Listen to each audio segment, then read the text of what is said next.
1 second I'm chilling in my college dorm. Next second I'm standing in a wooden shack that makes a cardboard box look luxurious. 10 square meters of pure depression. 1 bed. No Wi-Fi. No toilet. Just vibes. Bad ones? Some robot voice in my head starts yapping about in blessed continent, and everyone's a lord now, and fight monsters or die. Cool, cool, cool. As a veteran web novel reader, I immediately understood the assignment. Billions of people got ice. Guide into a survival lord game. Original. No. My reality now. Unfortunately.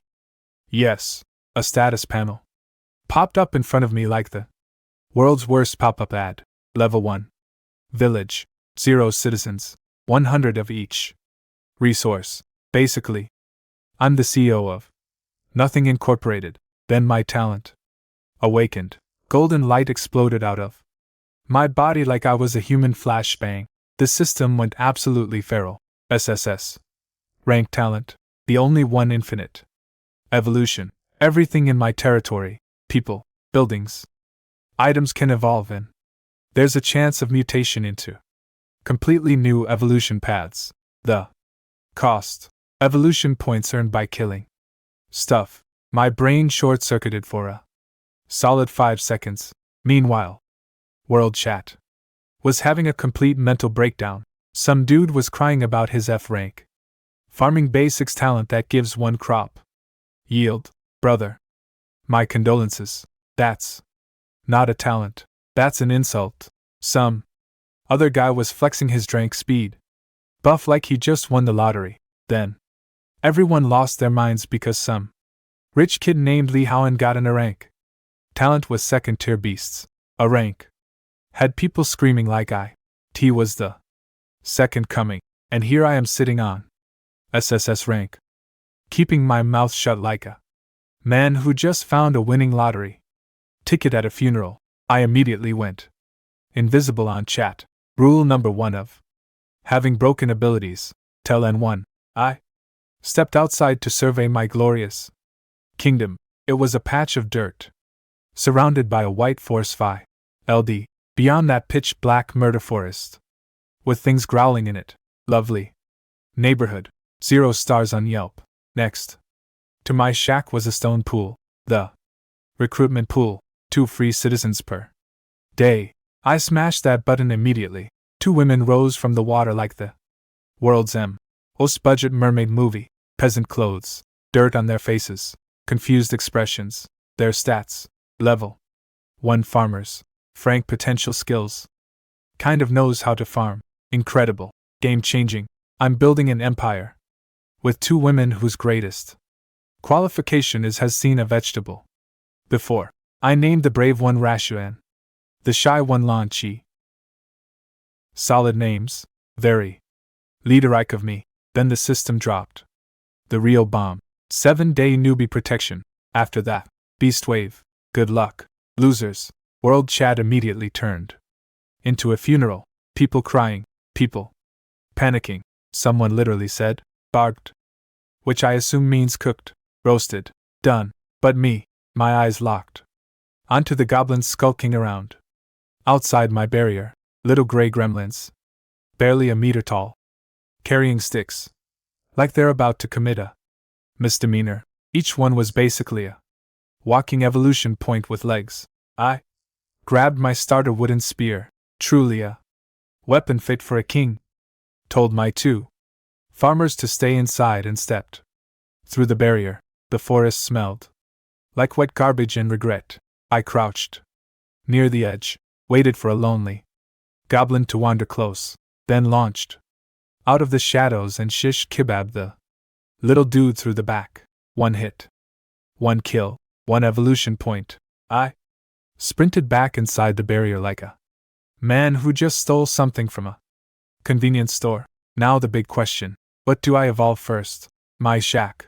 My recruitment pool. Nah. I looked at Rashi. People are the foundation of everything. Rui. Come here. She walked over. Confused. I put my hand on her shoulder and whispered the magic word. Evolve. Green light swallowed her whole. She trembled a little, and then the system screamed at me. Mutation. Triggered. Farmer evolved into elf. Descendant. The light faded and I almost fell over. Roashuwen. T from cute village. Girl to goddess who accidentally wandered out of a fantasy painting. Silver hair, pointed ears, skin like porcelain, eyes like emerald pools. Her peasant clothes were now struggling for their life, trying to contain the upgraded hardware. Legs for days.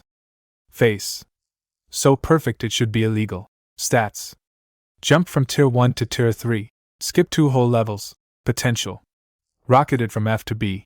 Skills now included nature magic, archery, and magical sensing. 1 evolution point. 1. And I turned a dirt farmer into an elf, warrior, mage. She dropped to 1 knee. Barashu. Thanks the Lord for the grace of rebirth. Loyalty 100 maximum. Ride or die.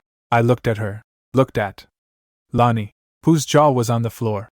Looked back at the dark forest full of walking evolution points. The fire of ambition lit up inside me like someone poured gasoline on a campfire. This world has no idea what's coming. I helped Rashu up from her knee, and okay, I'm not going to lie. Touching her skin was like touching liquid silk wrapped around a cloud. My brain buffered for a second. Focus. Lingy. You're a lord, not AS. Meanwhile, Lanchi was standing there, with her mouth hanging open like someone had just performed a magic trick using her best friend as the volunteer. Which, technically I did. Her eyes were screaming, me next, me next, me next, so loud I could practically hear it. Relax, I told her, you're next. Her face turned redder than a tomato at a sunburn convention. Girl, almost short circuited, but first. Priorities. I had 0 evolution points left, and my newly upgraded elf warrior princess was currently armed with nothing. She had archery skills and no bow. That's like giving someone a driver's license and no car. I checked my resources, burned 10 wood, and used my lord powers to craft a weapon. What materialized in my hands was the saddest bow I've ever seen in my life. The system literally roasted it in the description. It looks like it could fall apart at any moment. Attack power 1 to 3 on a good day. This thing couldn't kill a mosquito with a grudge. But guess what the system whispered to me? Can be evolved. Music to my ears. Except I was broke on evolution points. Time to goblin hunting. Again personally with my trusty wooden stick of justice. I snuck outside. Found another lonely goblin who clearly had no friends. Ambushed him from behind. Chink. And collected my paycheck. 1 evolution point. Baby. I sprinted back. Grabbed that embarrassment of a bow and hit it with the evolution beam. White light. This time, the bow stretched. Grew. Got beautiful. Elegant wood grain. Natural patterns. The system notification nearly made me cry. Happy tears. Trash short. Bow evolved into elven long bow tier 3. Attack power 15 to 25 plus. Accuracy boost plus attack speed boost. The description said it was handcrafted by elven artisans and beloved by every elf. Archer. My guy. I turned $1 store slingshot into a legendary weapon using 1 evolution point. This talent is absolutely certifiably broken. I handed the bow to Roishu and the transformation was instant. 1 second. She's an ethereal fairy princess. Next second she's got this predator energy. Like a wolf that just spotted a rabbit. Buffet. Her whole vibe shifted from forest goddess to your funeral arranged beautifully. We walked into the forest together. Different energy this time. Last time I was a guy with a pointy stick praying for survival. This time I had a tier re-elf sniper backing me up. We found a goblin camp 5 or 6 of the little gray idiots sitting around a campfire making goblin noises, probably discussing goblin politics. They had no idea death had arrived, and she had silver hair. Ray drew an arrow, one fluid motion, moonlight catching her profile like she was posing for a fantasy art cover. Flip, the arrow crossed the gap like a laser beam and punched straight HT through a goblin's forehead, minus 32 damage. The goblin had maybe 20 HP. That's not a kill, that's overkill. She didn't just end that goblin, she sent it to the afterlife with express shipping. The remaining goblins panicked and charged. Bad decision. Worst decision of the IR. Tiny, miserable lives. Flip, flip, flip. Arrows flew like she had an autoloader installed. Every single shot. Head shot, heart shot, throat shot. These goblins were lining up to die like it was a queue at a government office. 5 goblins, 5 arrows, 5 corpses. Total elapsed time, about 4 seconds. I just stood there holding my wooden spear, like a cheerleader who brought a foam finger to a war zone. Nice work, I said, trying to sound like a competent leader, and not a man who just witnessed art. She smiled at me like my praise meant more to her than the entire massacre she just committed. This woman will kill a 100 goblins without blinking, but gets all warm and fuzzy when I say good job. I will never understand loyalty mechanics in this world, but I am not complaining. What followed was the greatest farming session in the history of this continent. Roy was the DPS. I was the scout. Together, we were in assembly line of goblin extinction. Any goblin that entered her range had a life expectancy of 3 seconds. That's not an exaggeration, that's a statistic. We wiped out 7 or 8 camps in just over an hour. 82 evolution points. 82, while other lords were ill trying to figure out how to fight one goblin without dying. I was running a goblin genocide speedrun with a supermodel elf archer. Ruashu warned me about stronger things deeper in the forest, so I called it. Smart leaders know when to stop. Also, I was getting hungry and I had a very eager farmer girl waiting back home who desperately wanted her glow up. We returned to base and Launchy practically teleported to us. Her eyes were doing that anime sparkle thing. My lord, she whispered, trembling voice full of hope. I walked up to her, put my hand on her shoulder. Same routine. Relax. Don't be scared. She nodded so hard I thought her head would fly off. Squeezed her eyes shut. Eyelashes trembling like butterfly wings. I took a deep breath. Evolve. Light consumed her. The system loaded and then mutation triggered again. Farmer evolved into Moon Priestess. The light faded and Launchy was standing there looking like she just stepped off the cover of Moo, Light Goddess Monthly. Her skin went from malnourished yellow to milk white porcelain. Her ratty peasant clothes transformed into an elegant white priestess robe with a slit so high it should come with a warning label. Her whole energy shifted from scared village girl to serene Celeste, our maiden who could heal your wounds and your emotional trauma. Her beauty was completely different from Roshi's. Roashu as I will shoot an arrow through your skull and look fabulous doing it. Launch as I will gently hold your hand while you die of internal peace. Then I checked her tats and nearly choked.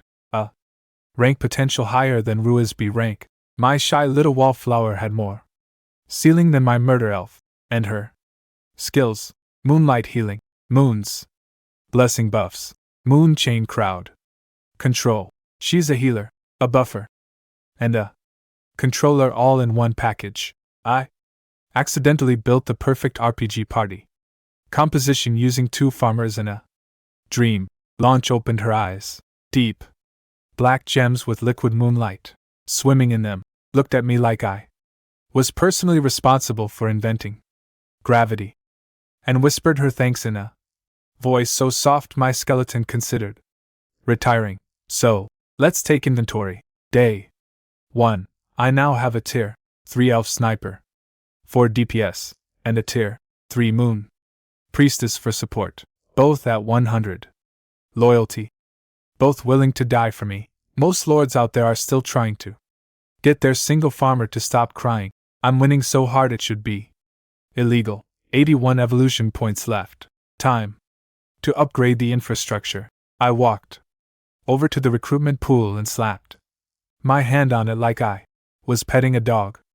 That was about to get real expensive. Evolve the recruitment pool. Cost 10 evolution points. 10 buildings are pricey, but honestly, for the thing that literally produces my army. Shut up and take my points. The pool went absolutely nuclear. Golden light shot into the sky. The basic stone basin started expanding, growing, transforming. Cheap rocks became white jade carved with mystical runes.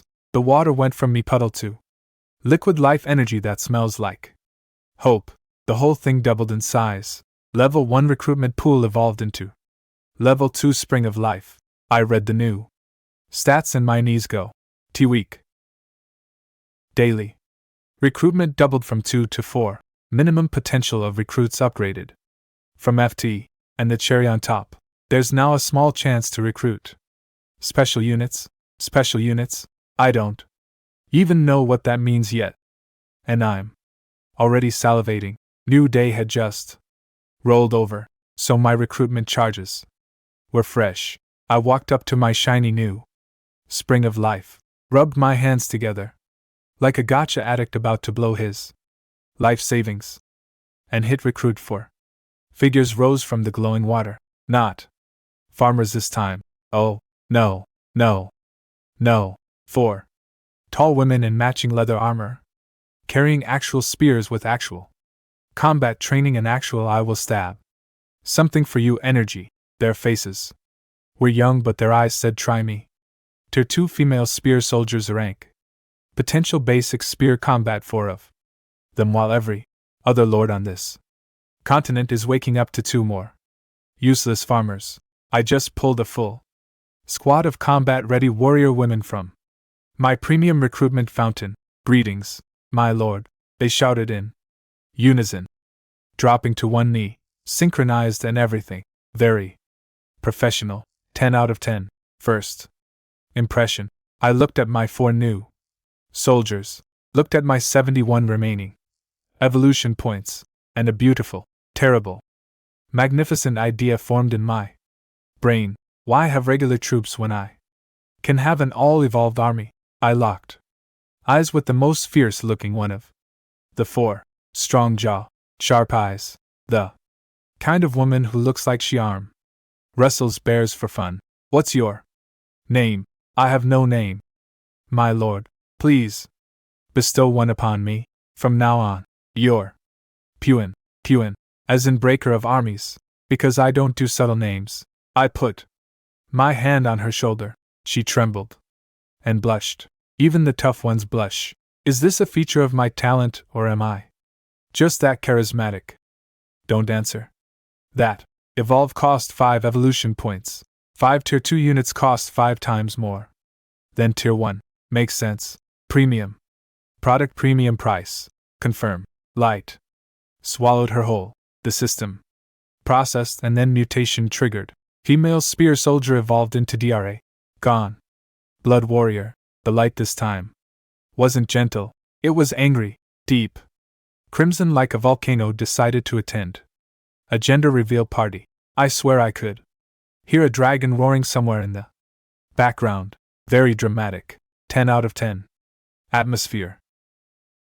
Pujuin's leather armor exploded off her body, and before you get any ideas, dark red dragon scales immediately burst through her skin and covered everything important, forming this insane biological battle armor that looked like it was designed by someone who really loved both dragons and women.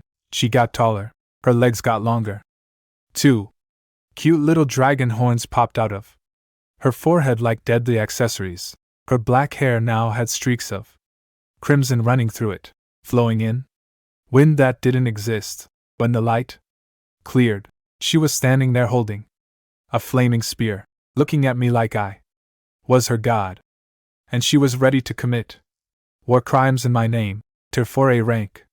Potential dragon blood warrior skills, dragon blood boil for going berserk, flame thrust for deleting enemies, and dragon scale body for good luck hurting me. She jumped 2 whole tiers from a basic spear girl to a dragon-powered war goddess in 1 evolution.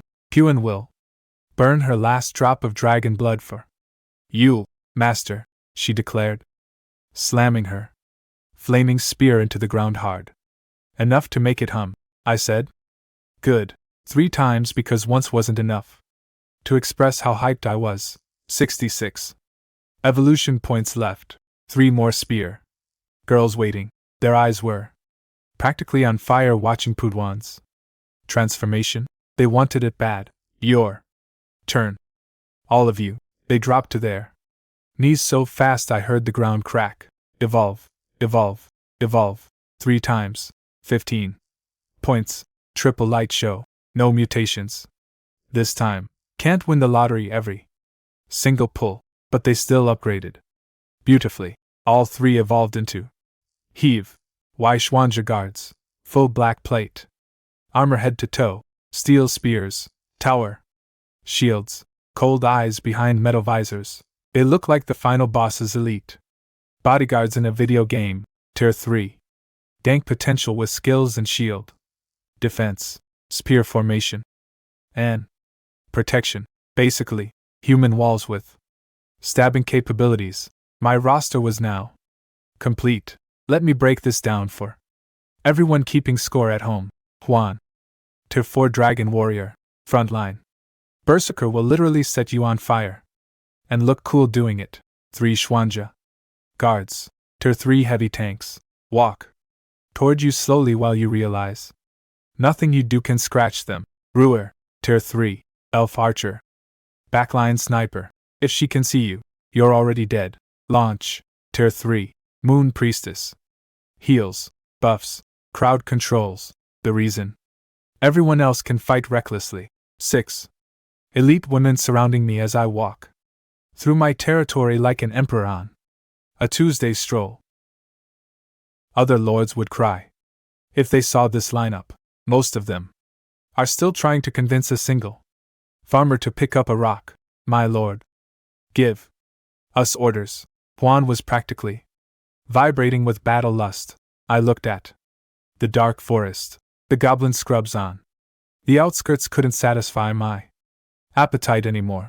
Killing Tier 1 goblins with Tier 4 troops is like using a nuclear bomb to open a jar of pickles. Fun. Yes. Efficient.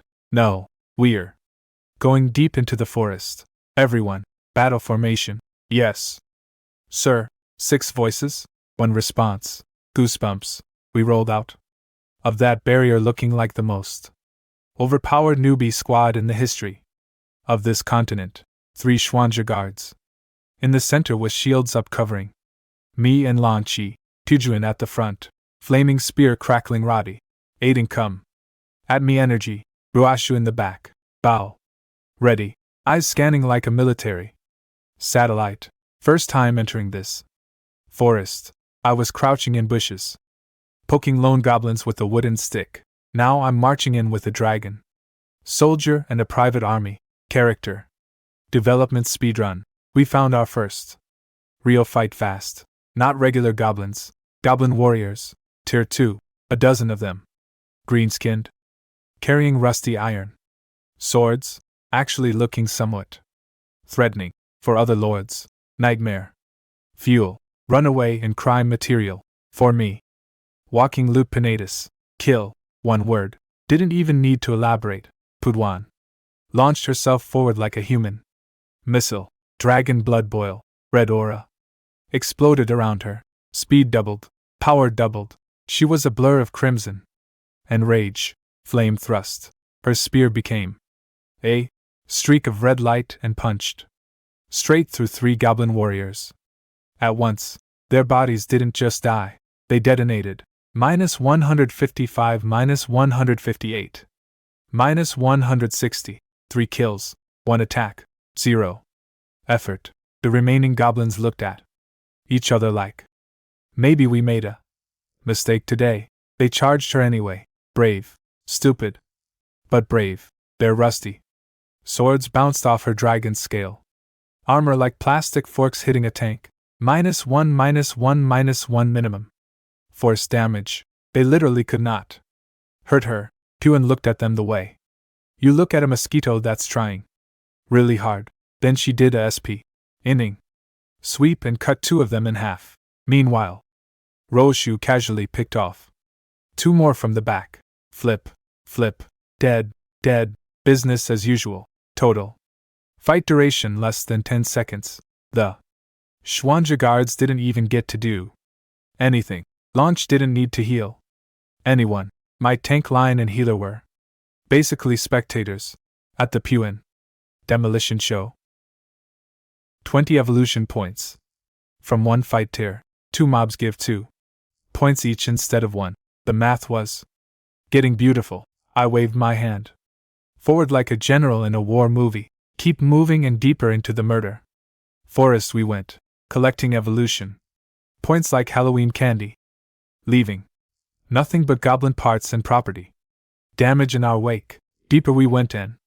This forest was getting moody, darker, wetter, smelling like something died in. Then something else died on top of it. The monsters were leveling up too. Goblin warriors everywhere, plus these new annoying little jerks called goblin shamans who could throw tiny fireballs from crappy wooden sticks. Scary for other people. Maybe for us. It was like watching toddlers throw tennis balls at a tank. My 3 Schwanja guards formed a walking fortress. Those shaman fireballs hitting their shields was the saddest thing I've ever witnessed. Little poof sounds, 0 knockback. The shields didn't even get warm. The Gobly NS might as well have been throwing compliments. Puan was operating in full murder mode. Every swing of her flaming spear was a goblin deletion event. Rua was playing Spot the Shaman like it was a carnival game. Flip dead next. Always targeting the casters first because she's not Jew. SD pretty. She's smart, pretty and launchy. My girl was literally just standing next to me, looking gorgeous. She didn't even need to heal anyone. She tossed moons, blessing buffs on Pujuin and Rasha to boost their damage. Then just stood there watching me with those adoring moon eyes like I personally hung the stars. Honestly, kind of flattering, kind of unsettling. Mostly flattering. Evolution points blew past 100. We were farming. Then something roared. Not a goblin screech. A roar. The ground shook. My stomach did a little flip. Out of a cave stomped the biggest, ugliest goblin I'd ever seen. 2m tall, dark red skin, muscles on muscles, wearing a crown made of animal bones and feathers. Like he was the goblin prom king. In one hand, a massive spiked club that looked like it weighed more than me. Behind him, a dozen goblin warriors acting as his entourage. Goblin chieftain tier 3 elite skills: heavy strike, war, stomp, and chieftain's command. The system literally told me to handle with care. First real boss fight. My heartbeat went from relaxed to interesting. Time to play general. Schwanja guards front. Put you in flank. Rasha focus. Fire the chief. Beautiful. Synchronized. Yes. SI. R from everyone. Goosebumps again. My 3 armored ladies locked shields in a triangle formation and charged straight at King Ugly. He swung that club like he was trying to hit a home run with their skulls. Clang. The lead guard took the full hit. Minus 45 damage. She skidded back 2 steps. 2 steps. That's it. Tier 3 elite monster's best shot. Pushed her back 2 steps and took less than a fifth of her health. She grunted, dug her feet in, and shoved her shield right back in his face. Lunchy. Heal. Launch raised her delicate hand like she was conducting an orchestra. Soft moonlight dripped down onto the injured guard. 50 HP. Fully healed. The chieftain hit her for 45. Launch healed for 50. We were literally out healing his damage. This boss was already losing, and he didn't even know it yet. He raised his club for a bigger attack. Some kind of power move charging up. Now, me. My moon priestess's eyes went razor sharp. She chanted something ancient and beautiful, traced a graceful arc with her fingers, and moon chain. A silver chain made of pure moonlight materialized out of thin air, snaked through the air like a living thing, and wrapped around the chieftain's raised arm, then his other arm, then his legs, then his whole body. He froze, completely locked in place, a big red bound icon floating over his head like a dungeon boss getting CCD in a raid. Everyone unleashed Pew and was already moving. Before I finished the sentence, dragon, blood boil, red aura, maximum power, flame thrust. She became a crimson streak and drove her flaming spear straight through the chieftain's unguarded chest. Minus 188 critical hit.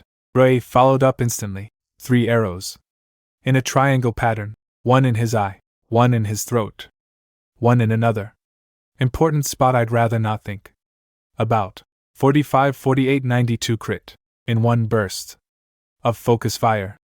This supposedly terrifying elite boss lost almost half his health bar, half gone in about 2 seconds. He broke free from the chains, screaming bloody murder. War stomp.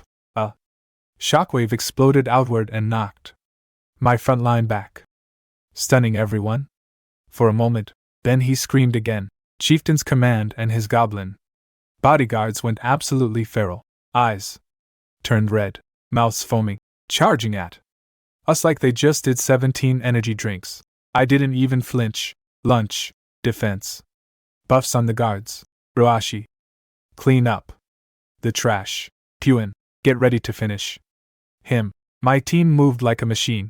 Lanchi blessed the Schwanger guards with defensive moonlight. Rui turned around and started one-shotting the charging berserker goblins like she was playing whack-a-mole. Those poor idiots didn't even reach our front line. They died running, every single one. The stun wore off. Puin grinned. She launched back at the chieftain, spear blazing, trading blows at close range. Dragon scales versus goblin muscle. The chieftain was hitting her and doing basically nothing. She was hitting him and taking chunks. Lunchy locked him down with moon chain. One more time. Puin wound up a massive horizontal sweep and flack. His head went flying, just sailing through the air, separated from the body mid-roar, landed somewhere in the bushes. Goblin chieftain elite killed. 20 evolution points. Achievement unlocked. First elite kill. Reward bronze treasure chest. X1. 20 points from 1 kill and a treasure che. SD. First achievement. Reward. The remaining goblins in the cave took one look at their headless leader and ran screaming into the darkness. I let them go. I had bigger things to focus on, like the beautiful glowing bronze chest sitting next to the chieftain's decapitated body. Humming with promise, my eyes locked onto it. Like a kid on Christmas morning who just spotted the biggest present under the tree, I approached that bronze chest. Like a man approaching a winning slot machine, my girls immediately formed a protective circle around me. 6 pairs of beautiful eyes all staring at the glowing box like cats watching a laser pointer. I crouched down, put my hand on the cold lid, and whispered, "Open." Click. 2 items sitting inside on a cushion of soft teal light, a scroll of old parchment, and a fist-sized gray crystal pulsing with faint energy. Item 1. Level 1 barracks construction. Blueprint. My heart did a backflip. A barracks. A whole entire barracks. The thing I desperately needed to mass produce soldiers just casually sitting in a treasure chest like it was. No big deal. Effect. Train 10 soldiers. Per day. 10. My upgrade. Ed Spring of Life. Gives me 4 recruits daily. And now I'm adding 10 more on top. That's 14 new bodies per day. I'm not building an army. I'm running a factory. Item 2. Low quality energy crystal can be used as a power core for buildings or broken down into 100 wood and 100 stone. More resources on day 1, while other lords are probably punching trees with their bare hands trying to scrape together enough wood for a fence. I'm over here, swimming in materials like a budget. Scrooge McDuck, my lord, are you all right? We asked. Probably because my face was doing something weird from all the excitement. I'm great, better than great. I'm having the best first day in the history of first days. I gave everyone their flowers, told Launchy. Her crowd control was the MVP play. She blushed so hard her face matched the moonlight in her hair and mumbled something about being honored to serve. Told my Swania guards they were the backbone of the team. Couldn't see their faces behind those metal masks, but I could feel the pride radiating off them like heat from a furnace. Let's check the cave. Might be more goodies inside. The chieftain's cave smelled like someone had stored raw meat inside a gym sock for 6 months. Bones everywhere. Trash everywhere. This goblin was living like a college freshman with 0 parental supervision. Points flaming. Spear doubled as a torch. Very convenient. 10 out of 10 multipurpose weapon. While Rasha covered every corner with her bow like a professional SWAT operator who happens to be an elf supermodel. At the back of the cave, we found the chieftain's bedroom, and by bedroom, I mean a pile of straw and animal skins that probably violated several health codes. Next to it, a busted wooden box. I kicked it open. A few dozen iron coins and some dried meat. Jerky. Wow, the chieftain's life savings. This guy was the goblin equivalent of broke. Couldn't even afford furniture. I almost felt bad for decapitating him. Almost. Well, it's something. I shrugged. We regrouped. Outside, one of the Schwanja guards handed me a sack of loot, about a 100 copper coins, and some garbage tier equipment good for nothing except being recycled into basic materials. Not exciting, but every little bit counts when you're building a civilization from scratch. Move out. We're heading home. On the march back, I pulled up my stats. Evolution points 165. 165 in 1 day from 0 to 165 through pure strategic goblin genocide. That's enough for multiple major evolutions. My brain was already doing the math on what to upgrade next. Should I evolve my current troops higher? Wait for the barracks to pump out new soldiers and evolve them? I glanced at Puan, who was striding beside me with her flaming spear resting on her shoulder like a baseball bat, looking like the final boss of someone else's story. Evolution. Always evolution.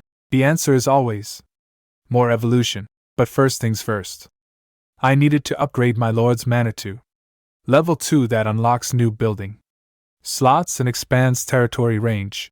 Foundation before decoration. Smart lord stuff. The white glow of our protective barrier appeared through the trees, and honestly, it felt like coming home. Not the crappy wooden shack. Home. Real home. My territory. My kingdom. My tiny little empire that was about to get a whole lot less tiny. I took a deep breath, squared my shoulders, and led my squad of 6 elite warrior women back through the barrier. Day 1 isn't even over, and I've got an elf sniper, a moon priestess, a dragon warrior, 3 heavy tanks, 165 evolution points, a barracks blueprint, and an energy crystal. Somewhere out there, a guy with an Frank farming talent is crying into his single potato. I almost feel sorry for everyone else. Almost. Back at base, I stared at my level 1 Lord's Manor, which was basically a wooden shack with delusions of grandeur, and pulled up the upgrade screen. Upgrade cost 200 wood, 200 stone, but I had 58 wood, 41 stone. Absolutely pathetic. I was trying to buy a house with pocket change, but I had that energy crystal, decomposed it instantly. 100 wood, 100 stone. Then I broke down every piece of goblin garbage we'd collected: rusty swords, dented shields, things that belonged in a dumpster, into raw materials. Still short. I looked around my territory at the trees and rocks just sitting there, existing, being useless. You three. I pointed at my Schwanja guards. Go chop down every tree and mine every rock in this territory. 3. Tier 3 heavily armored elite warriors designed for battlefield dominance immediately grabbed axes and started doing lumberjack duty. They didn't even question it. Loyalty 100 means you swing an axe when the boss says swing an axe. Overqualified. Absolutely effective. Extremely. These women punched through Goblin's skull formations an hour ago, and now they're harvesting birch trees with the same intensity. Resources hit 200,200. Upgrade time. A golden pillar of light descended from the heavens and swallowed my entire shack. The wood expanded, grew taller, wider. Magic runes crawled across the walls. Windows appeared. A second floor materialized. My crappy cabin transformed into an actual 2-story fantasy manor. Lord's Manor. Upgraded to level 2. Territory expanded from 1,000 square m to 10,000, 10 times bigger. New building slots unlocked. New structures available. Warehouse, housing, farmland, citizen. Loyalty went up by 5 across the board. Just because the headquarters got fancier, apparently. People respect you more when you don't live in a glorified shed. Who knew? Immediately pulled out the barracks blueprint. Use it. Placed it facing the forest edge. Strategic positioning. If enemies come, the barracks troops respond first. Big brain. Lord Energy. Barracks construction cost 150 wood, 100 stone, 20 iron. I checked my wallet. Current resources 46 wood, 23 stone, 31 iron. I literally just spent everything on the manor upgrade. I was resource broke again. Building a kingdom is like having a gambling addiction, except the casino is made of lumber and rocks, and it always wins. But then my eyes drifted to my evolution points. 165 of them, beautiful, shiny, full of potential, and my gaze landed on the spring of life. Evolution cost 50 points. 50 points is steep. That's 50 dead goblins worth of investment. But here's my logic. I need more workers to gather resources faster. The spring of life makes workers. Evolving it means reworkers. More workers means faster everything. It's not spending. It's investing. I'm basically Warren Buffett. If Warren Buffett's portfolio was made of magical elf women, evolve, green life. Energy engulfed the fountain. The water started boiling. Gold flecks appeared in the liquid. The stone platform got covered in glowing runes. Spring of Lee. Fae. Evolved to level 3. Rarity rare. Daily recruitment doubled from 4 to 8. High potential citizen probability increased. 8 free recruits per day. 8. I'm not recruiting anymore. I'm running an immigration department. Launch was standing behind me staring like I just SP lit the Red Sea. My lord, you are truly magnificent. Her eyes were doing that sparkly worship thing again. At this point, I think she'd write a religion about me if I asked. I walked up to my shiny upgraded fountain and hit recruit. 8 figures emerged from the glowing water. 4 catarrhed girls with fluffy tails and tiny frames. Beast KN. Actual cat girls. This game has cat girls. I am not Kamlai. Ning. 4 tall, tanned, athletic human women radiating. I just finished a CrossFit class. Energy. All 8 drop to their knees. Immediately, we greet the master. Potentials range from F to E. Nothing spectacular. But I didn't need spectacular right now. I needed hands. All of you go collect resources. I want that barracks built before dark. Yes, sir. 8 eager workers joined the 3 Schwanger guards who were already mining and chopping like their lives depended on it. 11 people gathering resources at once. My territory looked like an ant colony on a deadline. By nightfall, barracks resources complete. I slammed the build button. Stone walls rose from the ground. A military structure materialized with actual intimidating energy. Training dummies inside, weapon racks, the whole deal. Level 1 barracks complete. Daily training capacity 10 soldiers. Train all 10 slots. Swordsmen. The doors closed. Clinging sounds, battle cries. 10 minutes of what sounded like a very intense boot camp happening at fast forward speed. The doors opened. 10 women marched out in formation, matching leather armor, standard issue long swords, young faces, hard eyes. They vet in sync, boots hitting the ground. At exactly the same time, greetings, my lord. 10 new soldiers, just like that. On day 1, let me do the math for everyone at home. I now have 1 dragon warrior, 3 heavy tanks, 1 elf sniper, 1 moon priestess, 10 fresh swords women, 8 workers, and 115 remaining evolution points. Most lords are currently hugging a single farmer and praying for survival. I looked at Pijuan. She was standing in the moonlight, flaming spear resting casually on her shoulder. Dragon horns? Catching the light, looking like a character select screen from a game. Rated M for magnificent, and a thought crept into my brain, a beautiful, reckless, absolutely irresponsible thought. What if I evolve Puan again?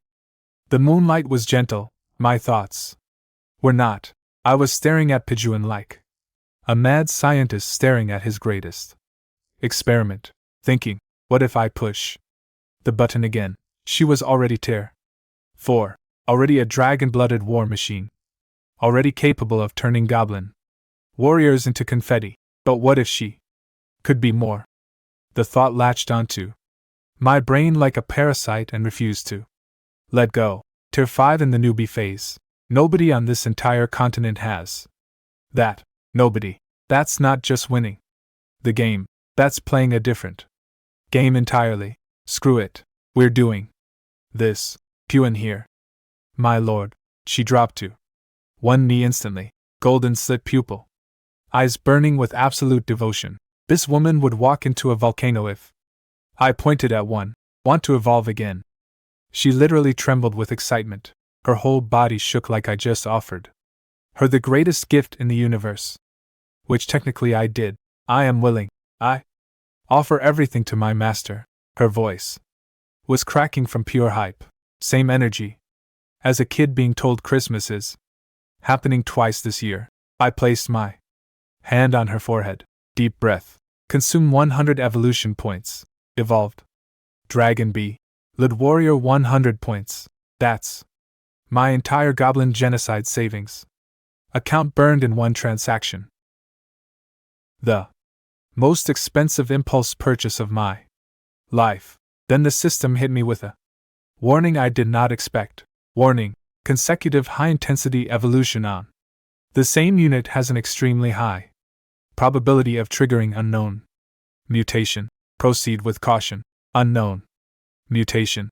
Proceed with caution. Those are the kind of words that make smart people stop and think. I am not smart people. Fortune favors the bold. Confirm. Boom. The energy that erupted from my palm was insane. Not like before. Not gentle green light or soft white glow. This was a pillar of go, LD, and crimson fire that shot straight into the sky and literally pushed the moonlight away. The moon itself took a step back. My evolution just outflexed a celestial body. A dragon roar exploded from inside the light pillar, not a cute little growl.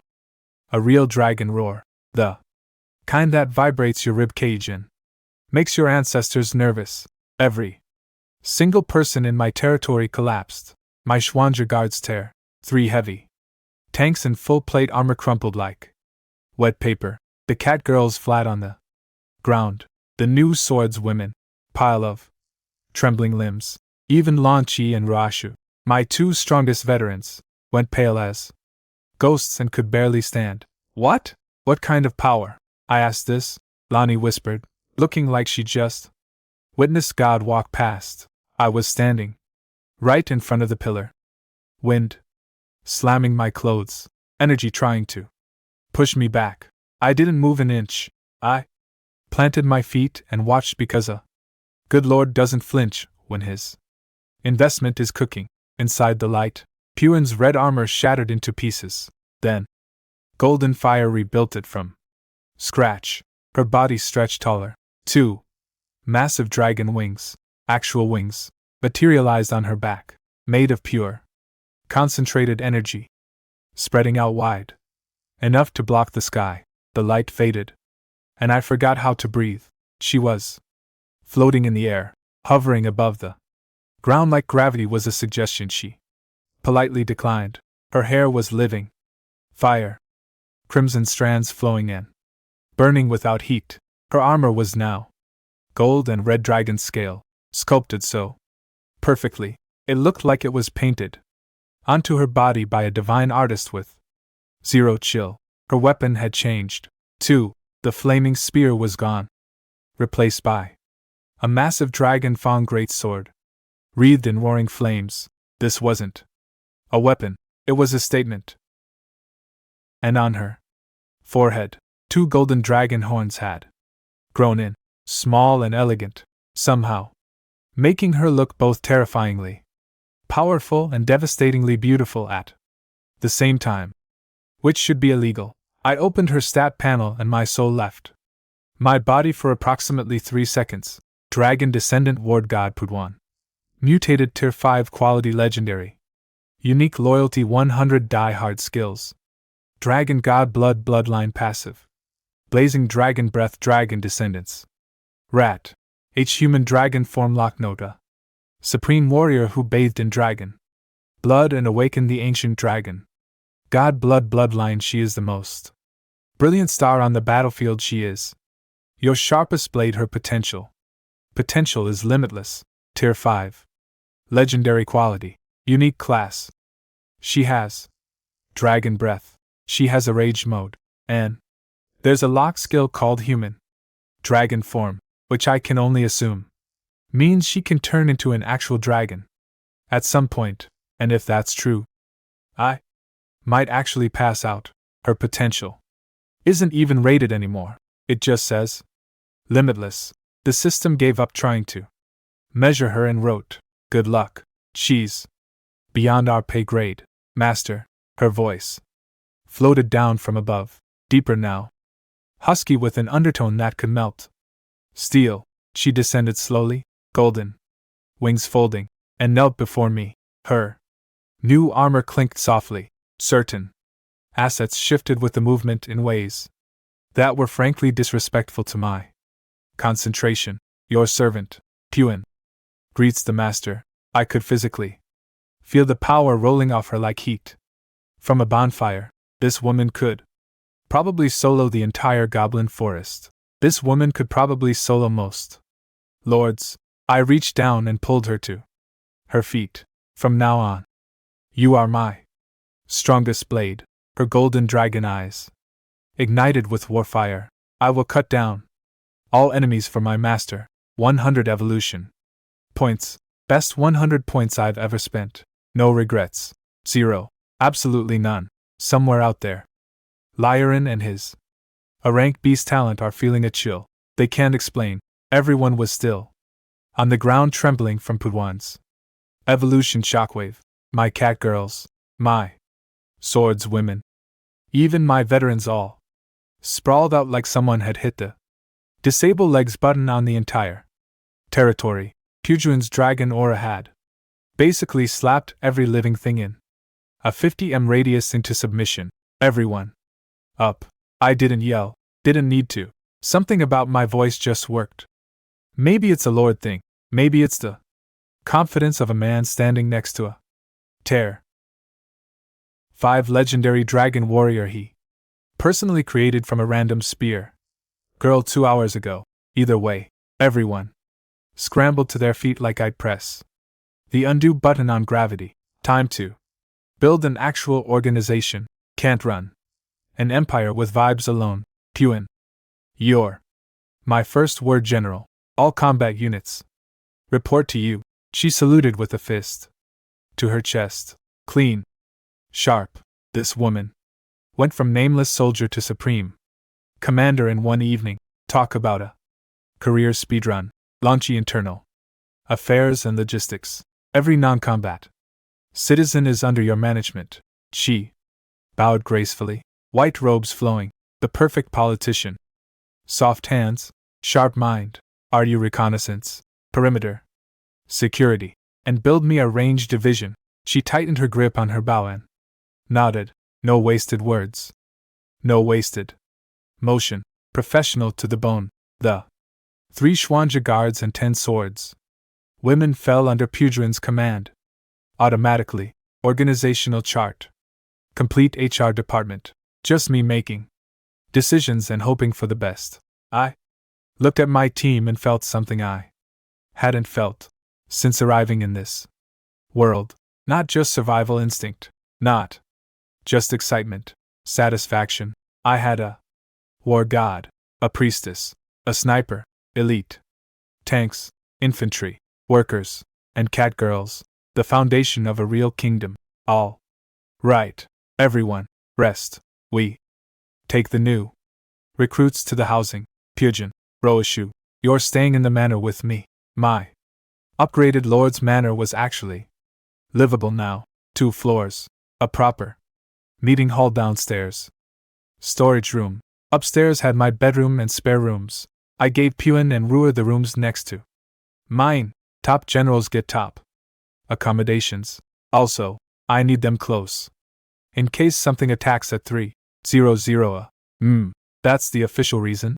Write that down, Ray said. Thank you. With the emotional range of a brick wall and disappeared into her room. Classic Ruer. All business. Zero small talk. Incredible. Puan, however, did not leave. She was standing in my doorway, moonlight hitting her gold-red armor. Shadows doing extremely favorable things to her silhouette. Her whole body was radiating heat like a space heater that went to the gym. Master, she stepped closer. A wave of heat hit me, sulfur, and some kind of intoxicating perfume mixed together, like standing downwind from a volcano that wears designer fragrance. My dragon blood is still boiling. Her voice had dropped into this husky magnetic register that should require a license to operate. Her golden slit eyes were literally smoldering. 2 actual flames dancing in those pupils. I backed up, hit the door frame, nowhere to retreat. My back was literally against the wall. Classic horror movie positioning, except the monster was a 6-foot dragon goddess who wanted to hold my hand. How do you want to calm it down? My voice cracked. I'm not proud of it. She reached out slowly, carefully, and wrapped her armored fingers around my hand. Her palm was hot, like grabbing a fresh coffee mug that's been sitting on the sun, scalding, but the moment our hands connected, this wild energy surged into my body, and instead of burning me, it felt amazing. Every cell in my body threw a tiny party. Ding, you received Dragon Chi feedback from the dragon descendant war god. Constitution Permanently 1. Excuse me? I'm getting permanent stat boost from holding her hand. This is the greatest ability. Interaction in the history of ability. Interactions. My dragon warrior needs physical contact to calm her blood and it makes me physically stronger. This isn't a side effect. This is a feature. Pudrin's flames cooled down. Her eyes went from burning inferno to warm candle light. She looked at me Ethan. Expression that was way too soft for someone who decapitated a boss monster 3 hours ago. Master's presence brings Pidgeot peace. She squeezed my hand tighter. Her whole terrifying war god energy melted into something dangerously tender. I was sweating, not from the heat, from the situation. Okay, great, good talk. I pulled my hand back with the urgency of a man defusing a bomb. Come back tomorrow for another calming session. Now go sleep. Big day. Tomorrow. Very important. Can't be tired. Good night. Yes. Master. She lingered. Gave me one last look that contained approximately 14 different emotions I was not equipped to process. Then she turned, armor clinking, golden horns catching the light, and walked into her room. I slammed my door shut and leaned against it, breathing like I just sprinted a marathon. The air still smelled like her sulfur and flowers. Dragon perfume. That woman is going to be the death of me. I shook my head, grabbed my composure off the floor where I dropped it, and opened the world chat to distract myself. After a full day of everyone living in this new world, the chat had turned into absolute chaos. I opened world chat and it hit me like a fire hose of human misery. Help. I'm surrounded by direwolves. All my troops are dead. I'll give everything I own. Someone, please. I farmed goblins all day and didn't get a single drop. Not even a toenail. I'm cooked when protection ends. Bro, I found a trick. If you yell, I'm your daddy at goblins, the drop rate goes up. Tested it myself. I tried that and now they're chasing me even harder. They seem on Comedy Gold. Absolute circus. I love this channel. Then some guy named Zeo Long pinned a message with a screenshot. A wolf rider. Tier 2 curved sword. Big black wolf. Low. Looking like a discount Jen Gaskin. Cosplay. See this tier 2 grassland? Wolf cavalry. I'm the king of everything. Within 10 miles. Come fight me if you dare. The chat went nuclear. People worshipping him. People begging to join him. People crying about their tier 1 militia being useless. Someone literally offered to trade their Cubist citizen for his protection. Down bad. I glanced at the screenshot again. Tier 2 wolf rider. I could hear Pidgeot breathing through the wall next to me. Slow, deep breaths like a sleeping volcano. Every exhale carried heat. My tier 5 legendary quality. Unique C. Last dragon? Descendant war god who literally pushed the moon out of the sky during her evolution. This man is flexing a bicycle, and I'm sitting on a stealth bomber. I scrolled past his cringe parade and something caught my eye before it got buried in the chat flood. Intel. Black. Wind. Forest outskirts. Coordinates 759. 1244. Bronze treasure chest spotted. Guarded by a tier 1 goblin elite and dozens of regular goblins. I'm too weak to take it. Anyone nearby want to team up? We split the loot. Some guy calling himself Bikes trying to be an information broker. Smart hustle. Honestly, but the words bronze treasure chest made my pupils dilate like a cat seeing a laser pointer. Chest rankings. Go black iron bronze silver gold. My first chest was black iron tier and it gave me a barracks blueprint. A bronze chest could have something game-changing inside. And the guards a single tier 1 elite goblin and some basic mobs. Brother, I have a dragon war god. Those goblins aren't guards. They're a welcome. Matt, that chest is mine. I saved the coordinates. Black Wind Forest wasn't far. Puin could sprint there in 30 minutes. Tomorrow, I'll train 10 more soldiers and bring the whole army for a field trip. Perfect shakedown mission. I was about to close chat when a blood-red announcement banner slammed across my screen. Regional announcement. Blood Moon Forest. Cinder. Wangtong. Blood Moon Forest. And surrounding areas now belong to my Soaring Dragon Guild. All lords in this region surrender before protection ends. Hand over your female citizens and half your resources for protection, refuse, and when the barrier drops, I will leave nothing alive. My talent is a rank army command. My starting unit is Tier 3 Griffin Knight. Test me if you dare. World chat erupted.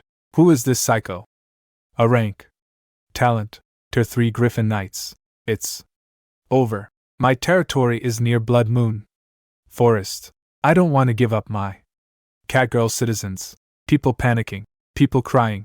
Wong Tong's announcement hanging over everyone like a death sentence. I read it again. Then I smiled. Griffin Knights. Tier 3. Rank talent. Cute. My territory was technically within Blood Moon Forest range, which meant this wannabe warlord was going to come knocking on my door eventually, and when he does, he'll find a Tier 5 legendary dragon war god waiting for him with a flaming sword and a very bad attitude. Soaring Dragon Guilt. Wong Tong. I filed the name away in my brain under future entertainment. Closed the chat. Stared at the ceiling. 15 evolution points left. Basically, pocket change. Not enough to do anything meaningful. Tomorrow's priority was crystal clear. Hunt the bronze chest. Farm evolution points. And keep building. Morning hit. And I was out the door before the sun finished rising. Pian and Rashu were already waiting outside my manor like two bodyguards from completely different anime genres.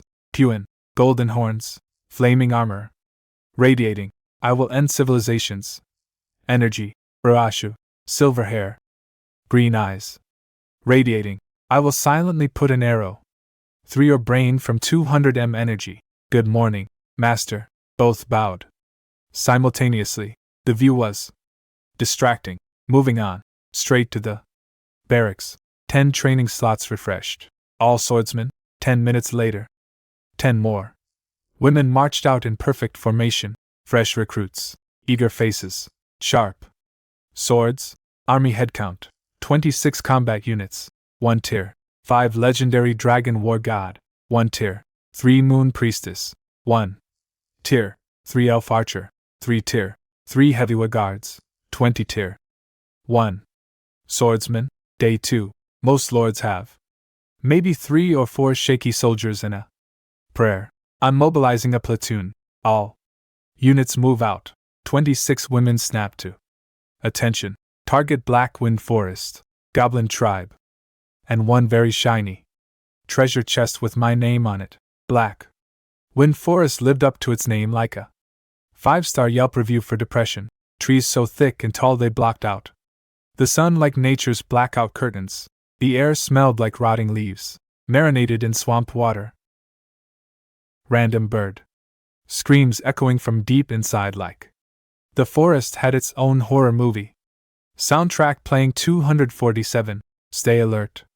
Everyone behind me marched the most ridiculous newbie army this world has ever seen. Puin up front, a walking bonfire in gold-red dragon armor, flaming great SWO, RD humming with I dare you energy.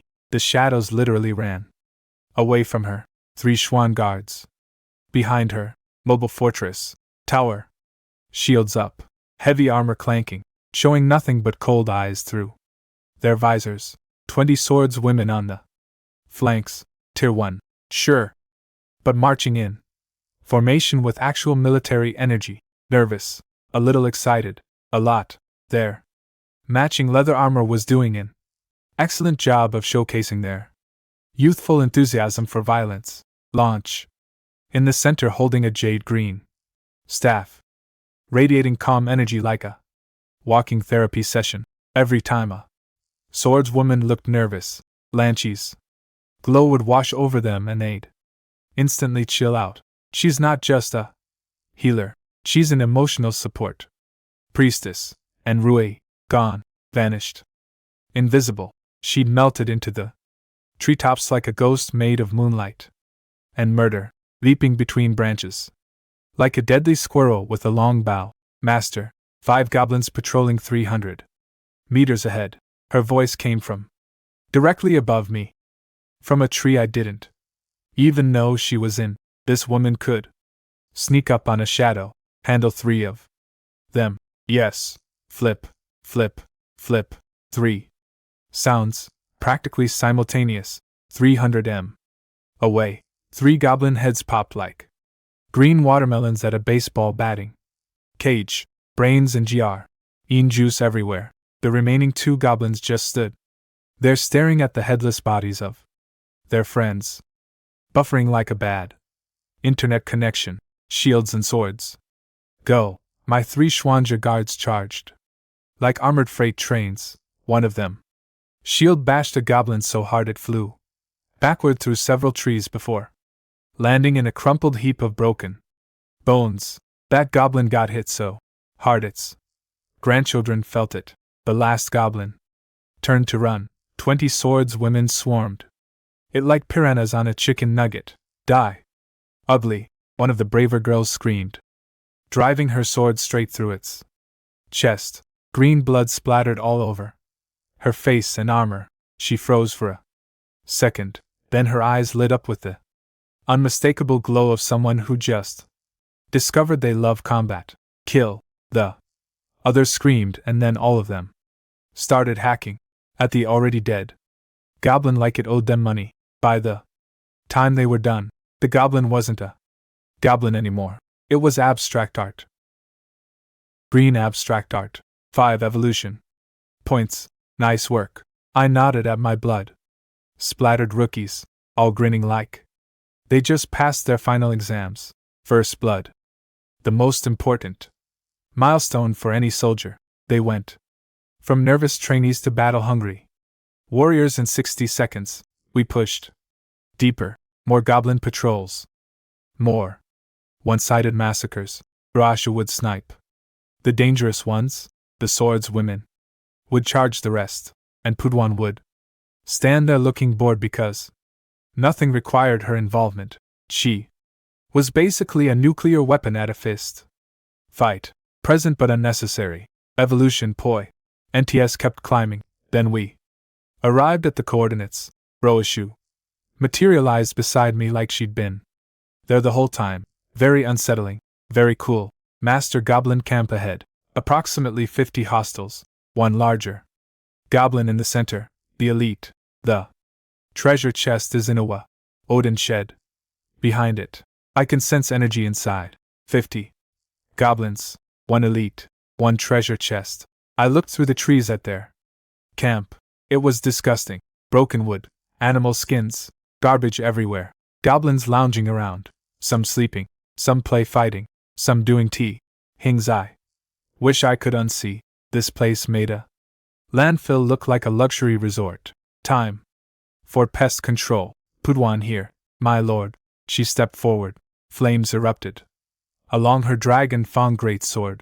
Her face, beautiful, fierce, absolutely terrifying, was lit up in crimson fire. Light. She looked like a painting titled, "The Last Thing You'll Ever See." 1.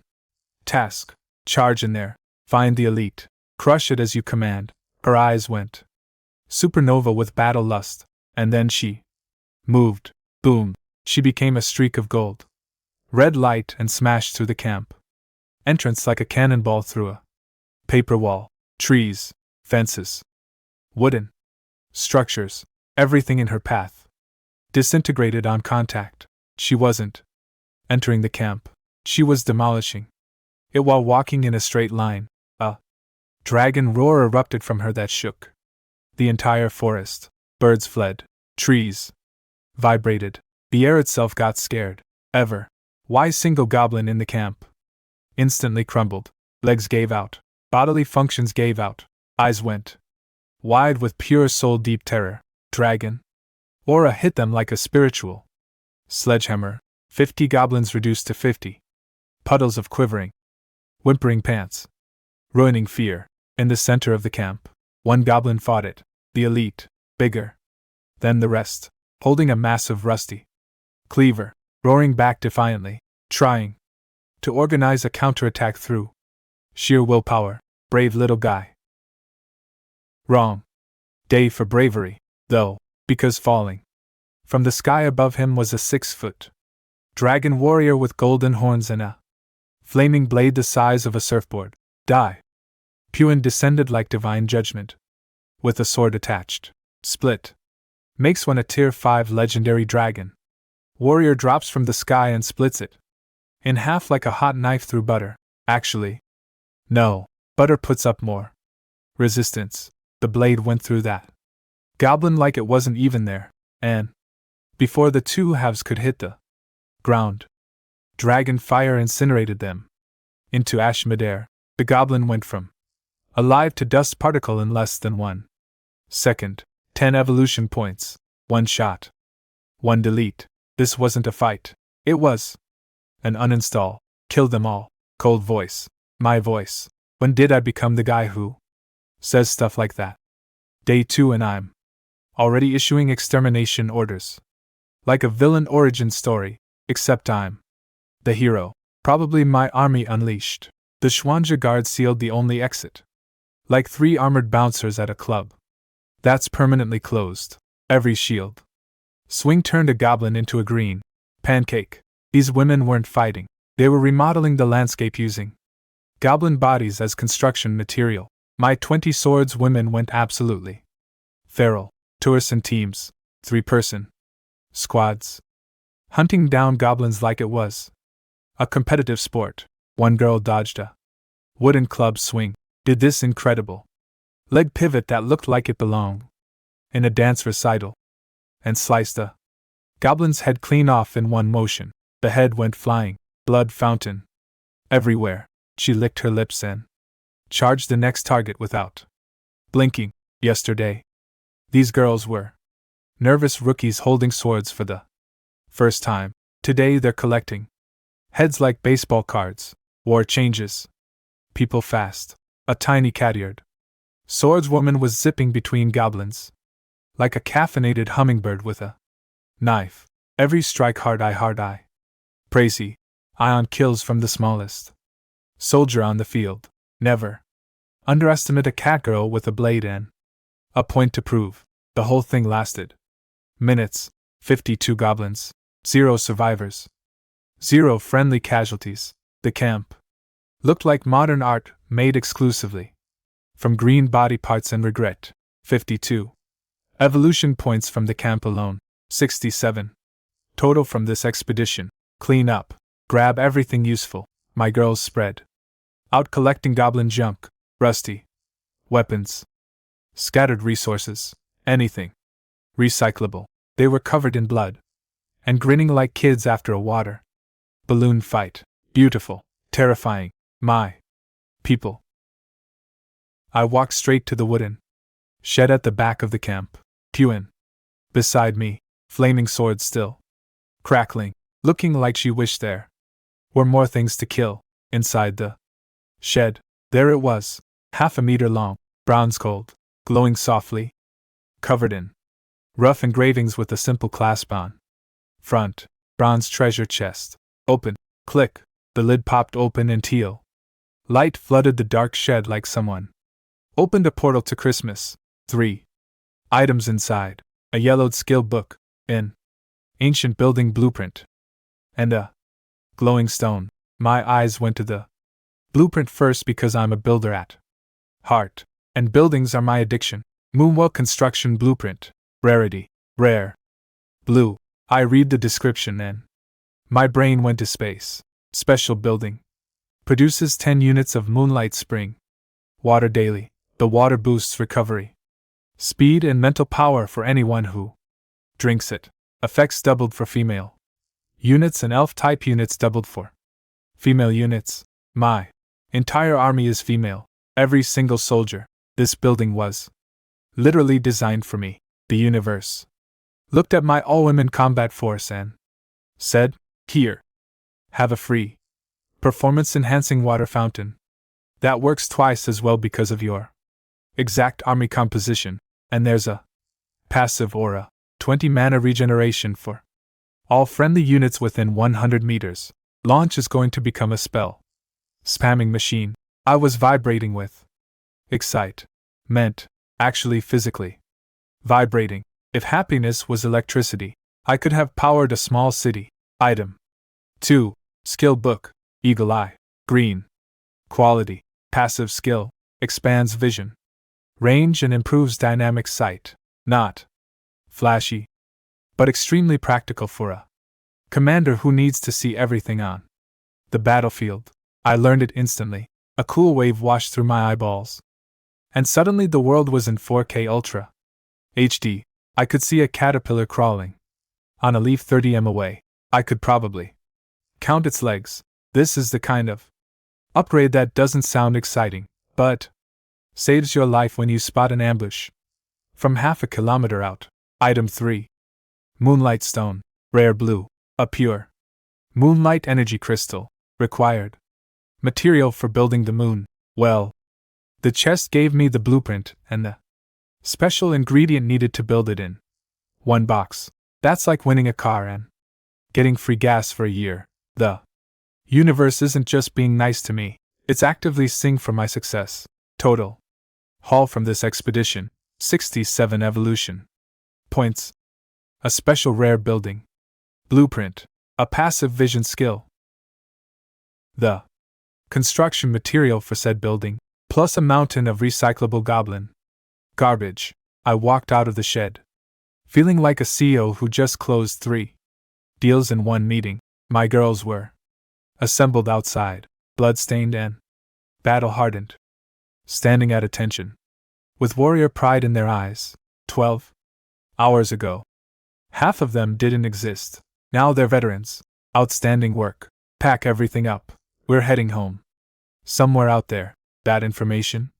Broker Bikes is still trying to find someone to team up with for this chest. Sorry, buddy, finders keepers, except I didn't find it. I conquered it. Lunch. Organized the loot collection like a tiny accountant in holy robes.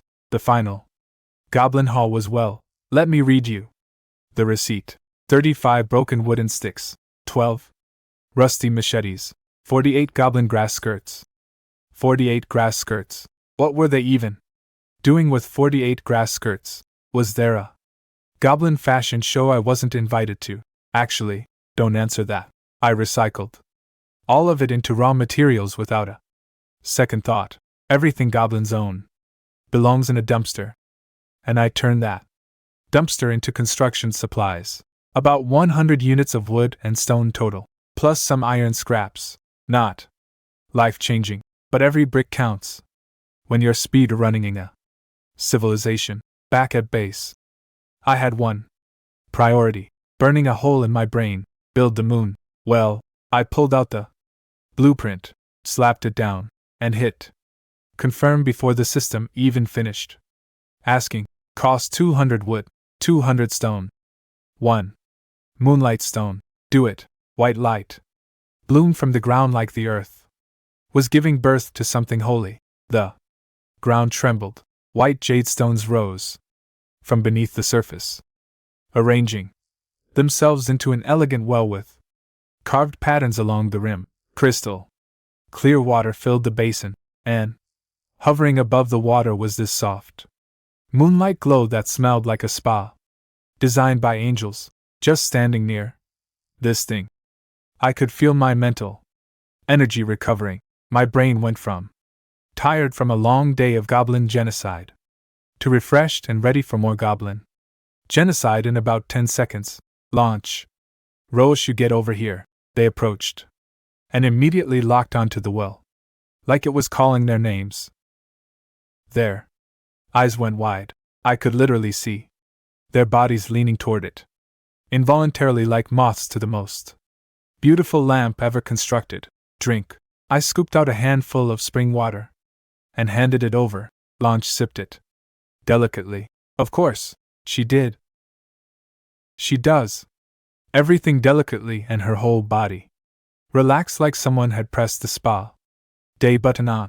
Her soul so comfortable. She breathed, her face flushing pink, looking like she just had the best bath of her life. Except it was one sip of water. Her mana bar was visibly refilling in real time. All her battle fatigue gone, evaporated.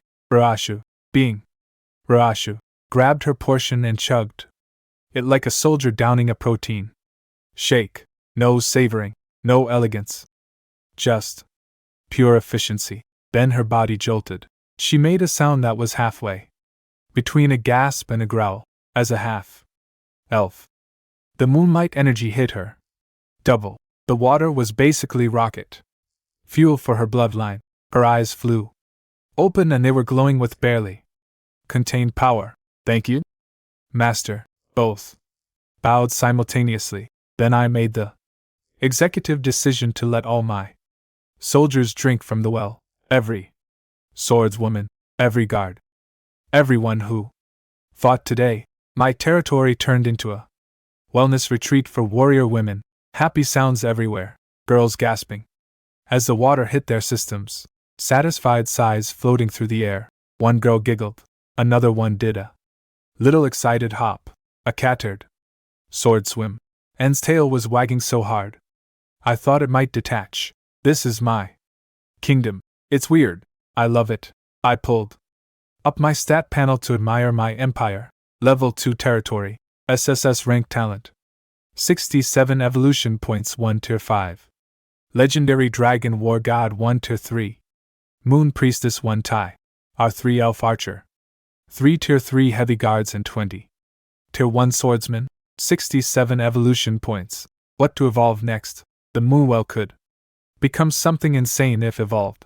The barracks. Higher tier recruits. My existing soldiers. Instant army upgrade. I looked at my 20 swordswomen. They were my biggest group, my backbone, my infantry. And right now, they were tier 1. The lowest combat rank.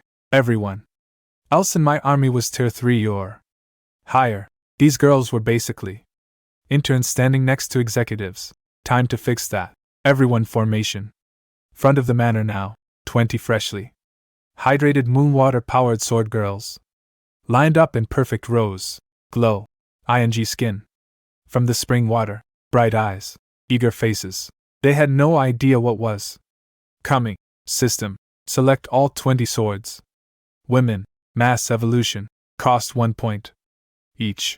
20 total. Confirm. Confirm. 20. Pillars of white light slammed down from the skies simultaneously like the war. LD's most expensive light show. Each beam locked onto one swordswoman, engulfing her completely. 20 evolutions at once in one command. Other lords are evolving. Nothing because they don't have this talent. I'm running a batch upgrade on my entire infantry, like I'm installing a software update on 20 computers at the same time. 20 pillars of blinding white light. 20 girls screaming inside them, not in pain, well, maybe a little pain, but mostly in that my entire body is being rebuilt from scratch and it feels weird, but also amazing kind of way. Their leather armor cracked apart and dissolved into sparkles. Silver chain mail materialized in its place, form-fitting, gleaming with reinforced plates on the important bits, functional and fashionable. Their basic swords stretched longer, got sharper, and started glowing with faint light trails along the blade. These weren't starter weapons anymore.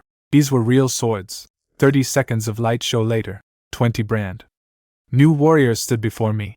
Silver light swordsman, tier 2 skill, double slash, 2 rapid strikes in quick succession for bonus damage.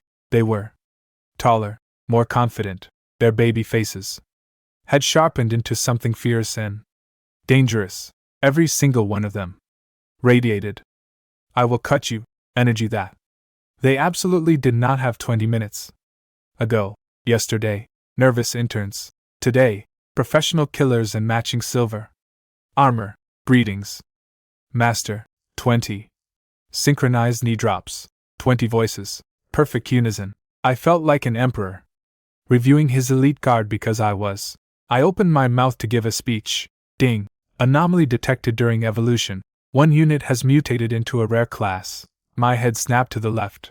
The end of the line. The smallest girl in the squad. One of the Cattier beast kin. Her body was glowing dark gold, not white. Like the others. Not gentle. This glow was sinister. It had intent. Her silver chain mail dissolved and reformed into skin-tight black leather armor that looked like it was sewn from concentrated midnight. Her sword shrank, got thinner, got evil, dark gold snake. Like patterns crawling across the blade. Like living tattoos. Her body language completely changed. She wasn't kneeling anymore. She was crouching, half kneel, half combat stance, coiled like a spring, ready to explode in any direction. Shadow Blade Dancer Tier 3 rare. She skipped Tier 2 entirely, went straight from Tier 1 rookie to Tier 3 assassin and 1 evolution. Skills stealth go invisible. Next attack gets massive crit bonus. Shadow strike teleport behind THE target and deal enormous damage. She's a teleporting invisible catgirl assassin. I need a moment. Let me process that sentence again. Teleporting invisible catgirl assassin. This is the most dangerous cute thing I've ever created. The system description called her a dancer walking in shadows, an artist who harvests lives. The nightmare of every squishy unit. The system just called my catgirl an artist of death. The system has taste. What's your name? She looked up at me with the most hilariously contradictory expression I've ever seen. Big round cat eyes, trembling lip, ears twitching nervously. She looked like a kitten who accidentally knocked a glass off a table and was waiting to be scolded. This is a Tier 3 rare assassin who can teleport behind people and one-shot them, and she's looking at me like a scared hamster. I am Tong. She stammer. Ed. Soft voice, almost a whisper. Tong. Beautiful name. I reached out and scratched behind her fluffy cat ears. Her entire body locked up. Face went nuclear red. Her ears were so hot I could probably fry an egg on them. Body temperature spiking. But she didn't pull away. She actually leaned into it slightly, then caught herself and buried her face even deeper. This girl can literally vanish into thin air and assassinate someone from behind, but getting her ears scratched turns her into a blushing puddle. The duality of woman from today. You are my first BL. Ade aimed at the enemy's heart. Her head shot up. The scared kitten was gone. In those cat pupils was pure burning, fanatical loyalty. Yes, Master Tong will never disappoint you. 0 to ride or die in 1 ear scratch. Incredible conversion rate. Final army roster after today's mass evolution. 1 Tier 5 Legendary Dragon War God. 1 Tier 3 Moon Priestess. 1 Tier 3 Elf Archer. 3 Tier 3 Heavyweight Guards. 1 Tier 3 Shadow Blade Dancer. Catgirl Assassin Edition. 19 Tier 2 Silver Light Swordsman. 47 Evolution points remaining. Territory expanding. Moon well operational. Barracks producing. Army growing. Day 2 isn't even over. And I'm running a military superpower staffed entirely by women who would collectively commit treason against the universe itself, if I asked? Nicely. 47 points left, and my brain was already buzzing with what to evolve. Next, 47 evolution points. Burning a hole in my pocket. Time to go shopping. I surveyed my territory like a CEO, reviewing quarterly reports. Launch had my workers building a warehouse. Farming fields were being dug. Everything was humming along nicely. My little kingdom was starting to look like an actual place instead of a campsite with delusions of grandeur. But one problem was strangling everything. Resources? Specifically stone and iron. I was running on fumes. Couldn't build an arrow tower. Couldn't build a proper blacksmith. My entire military-industrial complex was bottlenecked by rocks. What about upgrading the manor to level 3? I asked the system. It quoted me 200 evolution points. 200. I have 47. That's like asking for a mansion when you've got rent money for a studio apartment. Hard pass. Evolve Pidge again. Cheese. Tier 5. The cost would probably require me to sell a kidney and 3 internal organs. Next, then my eyes landed on the freshly built blacksmith shop. Basic structure, rough stone walls, baby furnace inside. Looking about as professional as a lemonade stand at an engineering conference. Here's my logic. I can't create more resources right now, but what if I could stretch the ones I have? Better crafting. Efficiency means more output from less input. That's not solving the problem. That's outsmarting the problem. This is Big Brain Lord Energy System. Evolve the blacksmith. Cost 40 evolution points. 40. That's almost everything I've got. But if it fixes my resource bottleneck, confirm. Dark red light swallowed the building whole. The rough stone walls melted and reformed harder, sleeker. The furnace flame went from normal orange to blazing white, so hot the air itself started sweating. Runes flickered across the walls like the building was downloading an upgrade. The whole structure doubled in size. New equipment materialized inside. A quenching pool, a refining station, proper workbenches. My janky backyard forge just became a legitimate workshop. Blacksmith evolved into forge workshop. Tier 2. Effect 1. 10 reduced resource cost when crafting standard equipment. Effect 2. Chance to produce fine quality gear with 10 boosted stats. 10 savings on every piece of equipment I make. That's not exciting sounding until you realize I'm mass producing gear for an army of 26 soldiers. 10 across dozens of swords, armor sets, and shields. That adds up. That's potentially hundreds of saved resources over time, and the quality upgrade chance. Random free stat boosts on crafted gear. Some of my girls are going to end up with slightly better swords than others, and I just know there's going to be drama about it. Why does SH get the shiny one? Because RNG blessed her. That's why 40 points well spent. 7 remaining. Basically broke. Again. Story of my life in this world. Get rich. Spend everything. Repeat. But infrastructure was done for now. Foundation built. Economy improving. Time to find the raw materials to feed the machine. Rui. Tong. Whoosh. Whoosh. 2 figures appeared in front of me. Instantly. Completely different vibes. Ruashi. Tall. Composed. Silver-haired. Elf sniper radiating. I could kill you. From a mile away. Energy. Tong. Tiny. Katarir assassin in black leather. Fidgeting nervously. Ears twitching. Radiating. Please don't look at me too long. I might combust. Energy despite literally being a teleporting shad. Ow. Killer. We've built the foundation. Now I need claws. Both pairs of eyes sharpened. Scout outward from base. Find me stone quarries and iron deposits. I need to know what's out there. Resources, threats, other lords. Everything. I held up a finger. Safety. First. You find anything above your weight class or another lord's territory, you come straight back. No heroics. No fights. Intel only? Yes, sir. Roishu crisp. Professional. Already? Calculating patrol routes in her head. Why? Yes. Tom trying so hard to sound tough. Cat ears standing straight up. With determination, tail puffed out. They vanished into the forest like they were never there. One like wind through leaves, the other like shadow swallowing shadow. 7 evolution points left.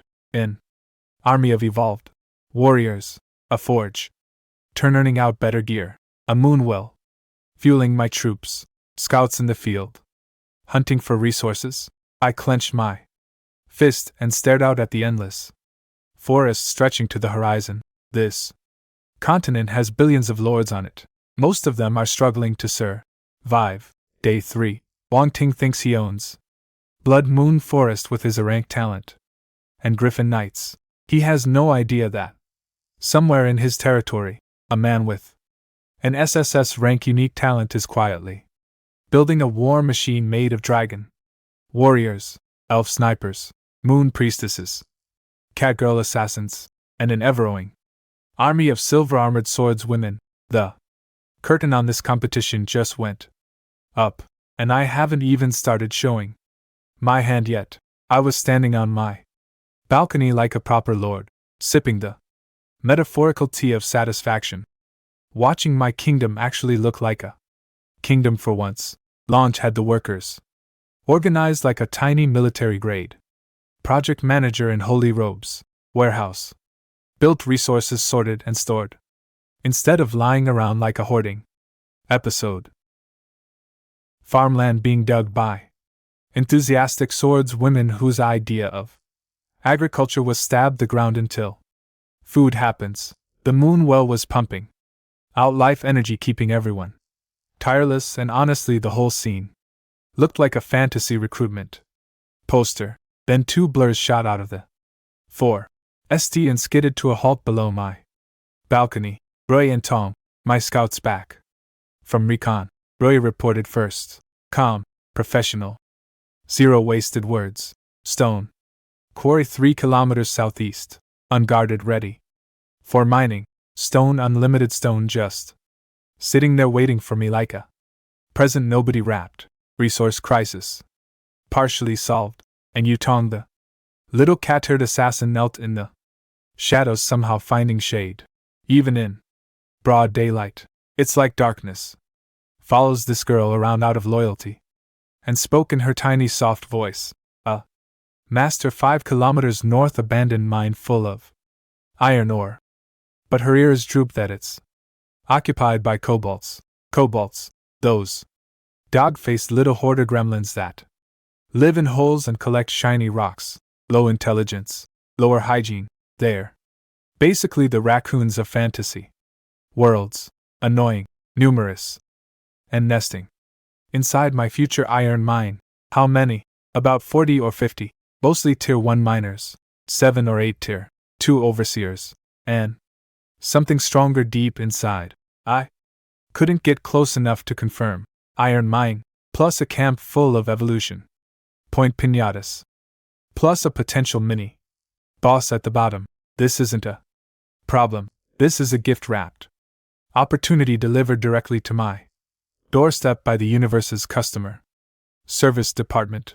I jumped off the 2nd floor balcony, stuck the landing, thank you very much, and immediately started ear-scratching Tom as a reward.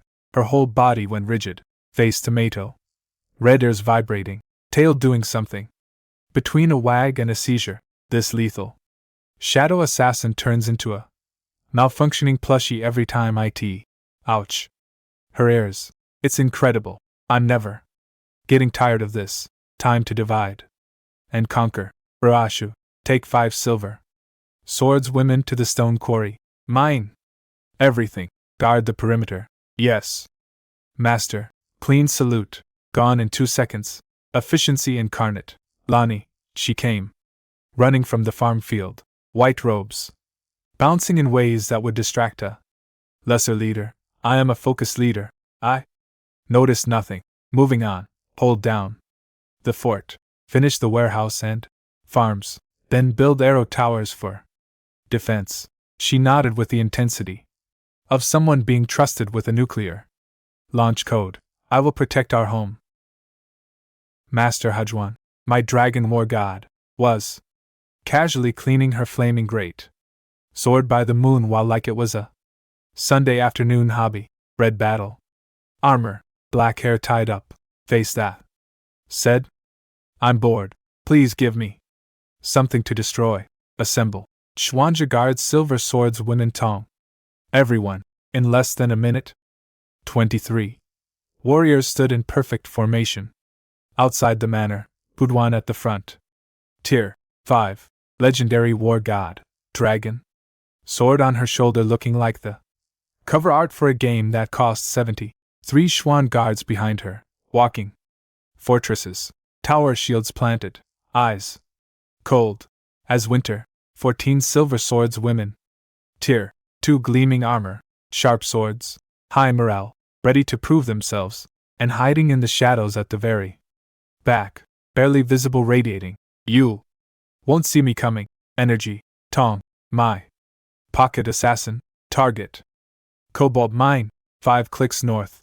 Move out. Half an hour of speed marching through quiet forest later.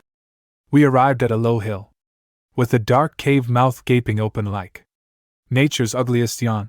Abandoned mine. Carts and rusty pickaxes scattered around the entrance. The smell hit us from 30 m away. Dirt, sulfur, and whatever kobolds use as deodorant. Which is clearly nothing. 2 scrawny cobalt guards stood at the entrance, slouching, half asleep, holding pickaxes like they'd rather be literally anywhere else. These 2 couldn't guard a sandwich from a gentle breeze. Tong. Go. Inside. Map the first area. Count. Enemies. Yes. She dissolved into shadow. Gone. No footsteps. No air displacement. No sound. I was looking directly at her. And she simply stopped existing. This girl could sneak into a room full of motion sensors, laser grids, and guard dogs, steal everything, and leave a thank you note. 30 seconds later, her voice appeared directly in my mind. Through some kind of mental link I didn't even know she had. Master, 20 m. Inside. Open area, 15 tier, 1 cobalt. Miners digging, 3 tier. 2. Overseers patrolling. I grinned. Puin. Frontal assault. Break everything. Chuanja guards. Follow her in. Wall. Formation. Silver swords women. Sweep. Both flanks. Clean up.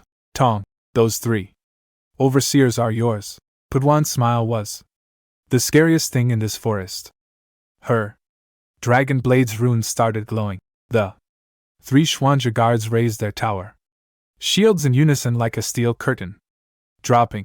The kobolds inside that mine had maybe 30 seconds of peaceful existence left, and they had absolutely no idea. Kill. 1 word. 1 sword point.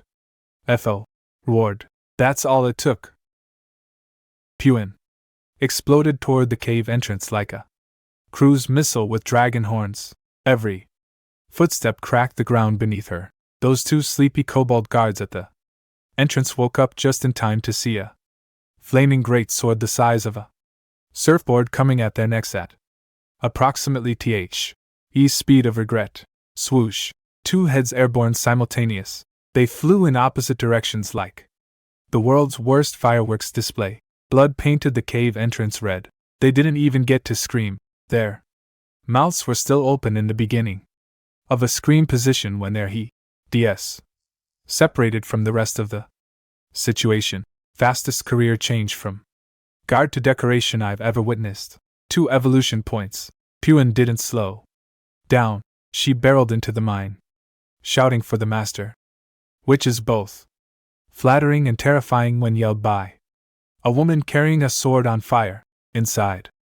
15 cobalt miners dropped their pickaxes and started running in every direction like cockroaches when you turn on the kitchen light.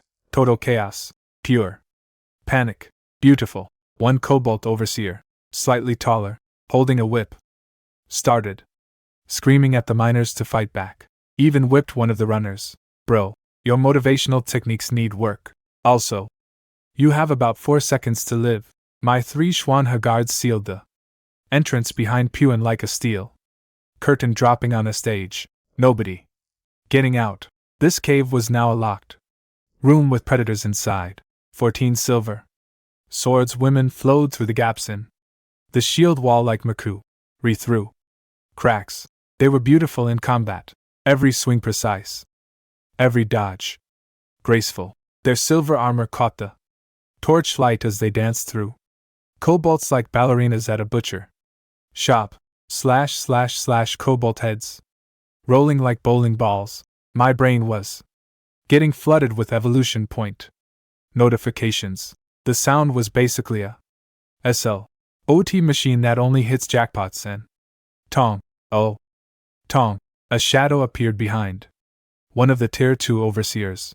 The overseer sensed something started to turn. Too late. A thin blade of cold light crossed its throat faster than thought. Tong was already gone. Already behind the next overseer, feet touching the cave wall. Bod. Why weightless? Moving like gravity was a suggestion and physics was a loose guideline.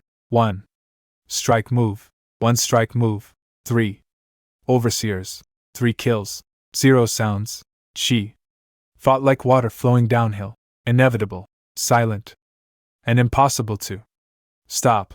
The most adorable killing machine in existence. Under 60 seconds. 20 kobolds. All dead. 0 friendly casualties.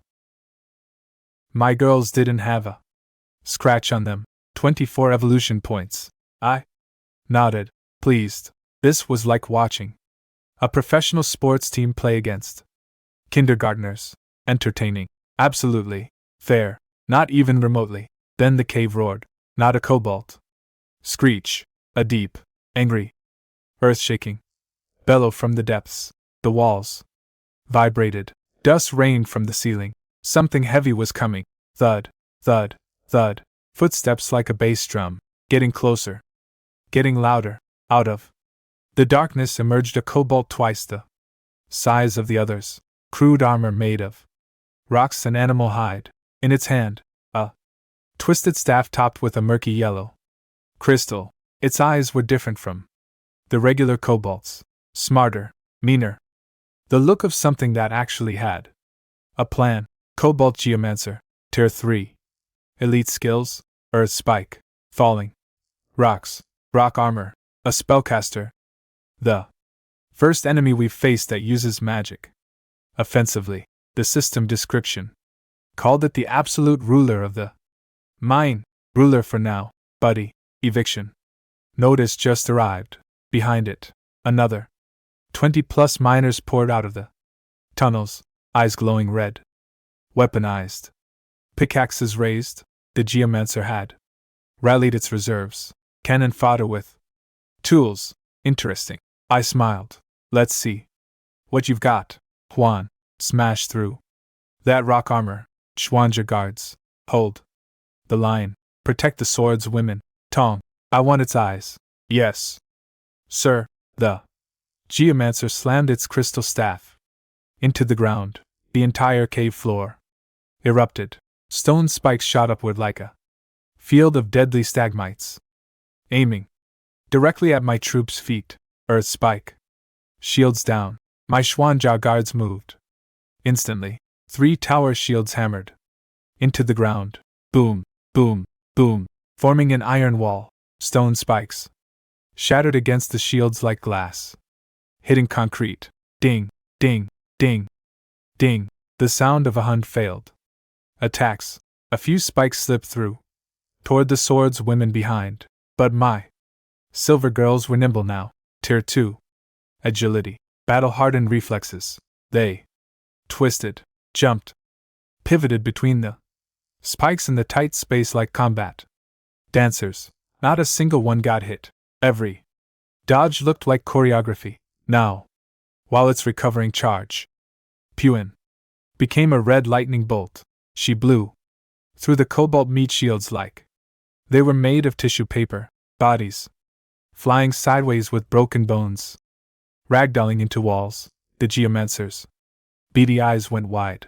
It clearly did not expect a female warrior to hit like a freight train doing 90. It panicked, raised the staff, chanted something desperate. A yellow glow wrapped its body and hardened into thick stone. Armor, rock armor, smart move, won't save you though because Puan was already eye in the air, dragon sword raised above her head, every rune on the blade. Blazing break, the dragon fawn grates. Sword came down with a sea of a natural disaster. Seleniani dragon sword met rock armor, and the entire cave rang like someone struck the world's biggest gong inside a tin can. Sparks everywhere, cracks spiderwebbed across the stone shell like a windshield after a baseball hit. But it held, didn't fully break. This geomancer's defense was actually legit. First time anything has survived a direct hit from Pudwan. I was almost impressed. Almost. The geomancer screamed in pain. Pujuan's raw force still rattled its organs through the armor like shaking a coconut, and raised its crystal staff toward the ceiling.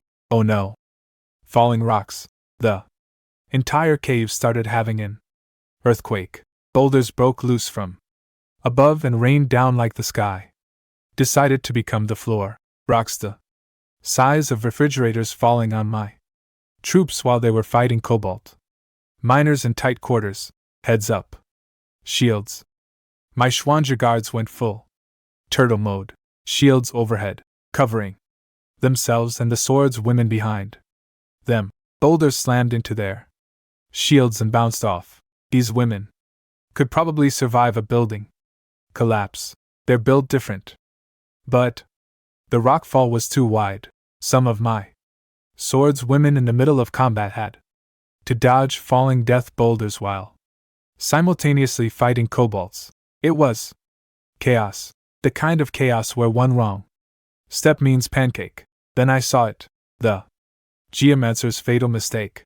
It was luring everything into its spells. All focus on the ceiling. All energy on maintaining rock armor. Every ounce of brain power dedicated to being a magical nuisance. It completely forgot about the invisible catgirl. Tong materialized behind it like she'd been standing there the whole time just waiting for someone to notice. Her cat eyes were cold. Not the cute nervous Tong. Not the blushing ear scratch Tong. This was work Tong. Professional killer Tong. Her two poison daggers drew twin arcs through the dim cave light. Target. Both eyes simultaneously squawked. Ched the quietest, most devastating sound in the universe. ARRH. The geomancer lost it. Dropped its staff. Both hands flew to its face. Blood. Thick, reeking cobalt blood. Gushing between its fingers like a broken faucet. Both eyes punctured. Shredded. Gone. Instantly. The falling rock stopped. The rock armor started cracking on its own, losing power like a phone at one. Beautiful. I couldn't help shouting. Tong's timing was surgical. She waited for the exact moment all its concentration was elsewhere, slipped in like smoke, and deleted its two most important organs. 50 of this boss fight just evaporated because a shy catgirl with daggers understood what patience means. Puan didn't waste a millisecond. She was on the geomancer before it finished screaming. Dragon sword raised high, every rune blazing. Die. She brought that blade down on the cracked rock armor with everything she had. Boom. The armor exploded. Fragments flying in every direction like shrapnel from a stone grenade underneath. Soft, vulnerable, very mortal cobalt flesh. Pudgan's sword kept going. Didn't even slow down. Went straight through from crown to crotch and split the geomancer into two perfectly symmetrical halves, like a biology diagram. Cobalt geomancer elite killed 50 evolution points, 50-50 from one kill. That's more than my entire first day of goblin farming. Elite monsters are basically walking banks. Both Puan and Tong got experience from the kill. 2. My girls are leveling up through pure violence. The educational system of champions. The remaining cobalt miners saw their boss get vertically bisected and collectively Decided that life was more important than loyalty. They dropped everything and bolted in every direction, screaming like they just witnessed the apocalypse, which from their perspective, they had. Leave none alive. My silver swords women launched the cleanup operation for teen girls hunting fleeing kobolds through dark mine tunnels like the world's most terrifying game of tag. The kobolds had zero chance. My girls were faster, stronger, and motivated by the kind of loyalty that makes people do sprints at 2:00 without complaining. Every tunnel, every corner, every hiding spot swept clean. Total battle hall 82 evolution points. I walked over to the geomancer's bisected corpse, 2 items glowing underneath the mess. Item 1, the geomancer's crystal staff, black iron quality, 5 earth. Magic boost, requires a mage type unit, which I don't currently have. Filed under, will be useful later alongside my collection of things I can't use yet, but definitely will. Item 2, a skill book bound in animal hide, glowing earthy yellow. Skill book, earth spike, black iron quality. A skill book, the actual spell this boss was using to make spikes erupt from the ground. Permanent skill acquisition. Equipment breaks, gets outdated, gets replaced. Skills are forever. Also requires a mage unit. Also filed under future investment.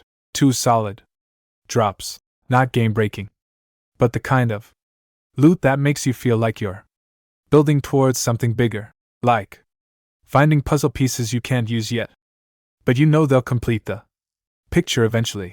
I pocketed everything and stared into the dark tunnels stretching deeper into the mine. Somewhere in that darkness, mountains of iron, or just waiting to be ripped out of the walls and turned into swords, armor, and arrows for my ever-growing army. This mine is mine now. Pun absolutely intended. Schwanja guards pile every kobold body outside and burn them. Everyone else. 5-minute break. Then we go deeper. Can't leave monster corpses lying around. That's how you get plagues. And my healthcare plan currently consists of 1 priestess and good vibes. The bonfire of cobalt remains smelled exactly as bad as you'd imagine. 0 out of 10. Would not recommend as aroma therapy. 5 minutes later, we pushed into the deep tunnels, winding passages, pickaxe marks everywhere.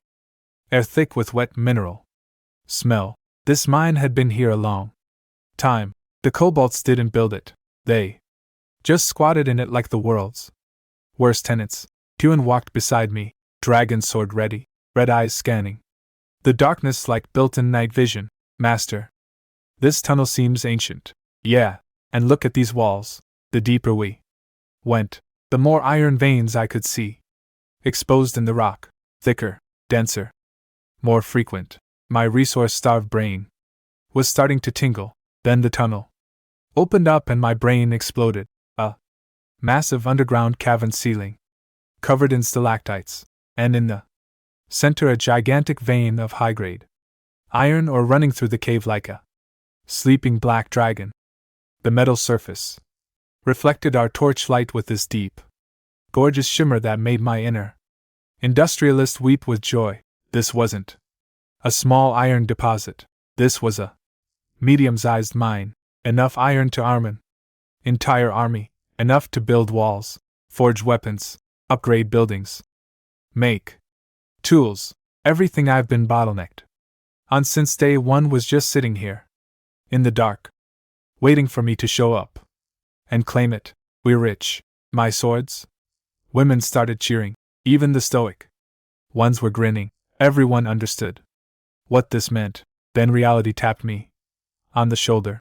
I looked at my troops, elite warriors, silver armor, combat, trained killers, not a single miner among them. Asking my silver swords women to mine iron is like asking a Ferrari to haul gravel. Can it? Technically, should it? Absolutely not. But we needed that first batch now. Grab the cobalt pickaxes. We're mining. The silence that followed was deafening. 14. Elite sword-wielding warrior women slowly looked down at the dirty pickaxes, then back at me, then at each other. That's an order. What followed was the most beautiful disaster I've ever witnessed.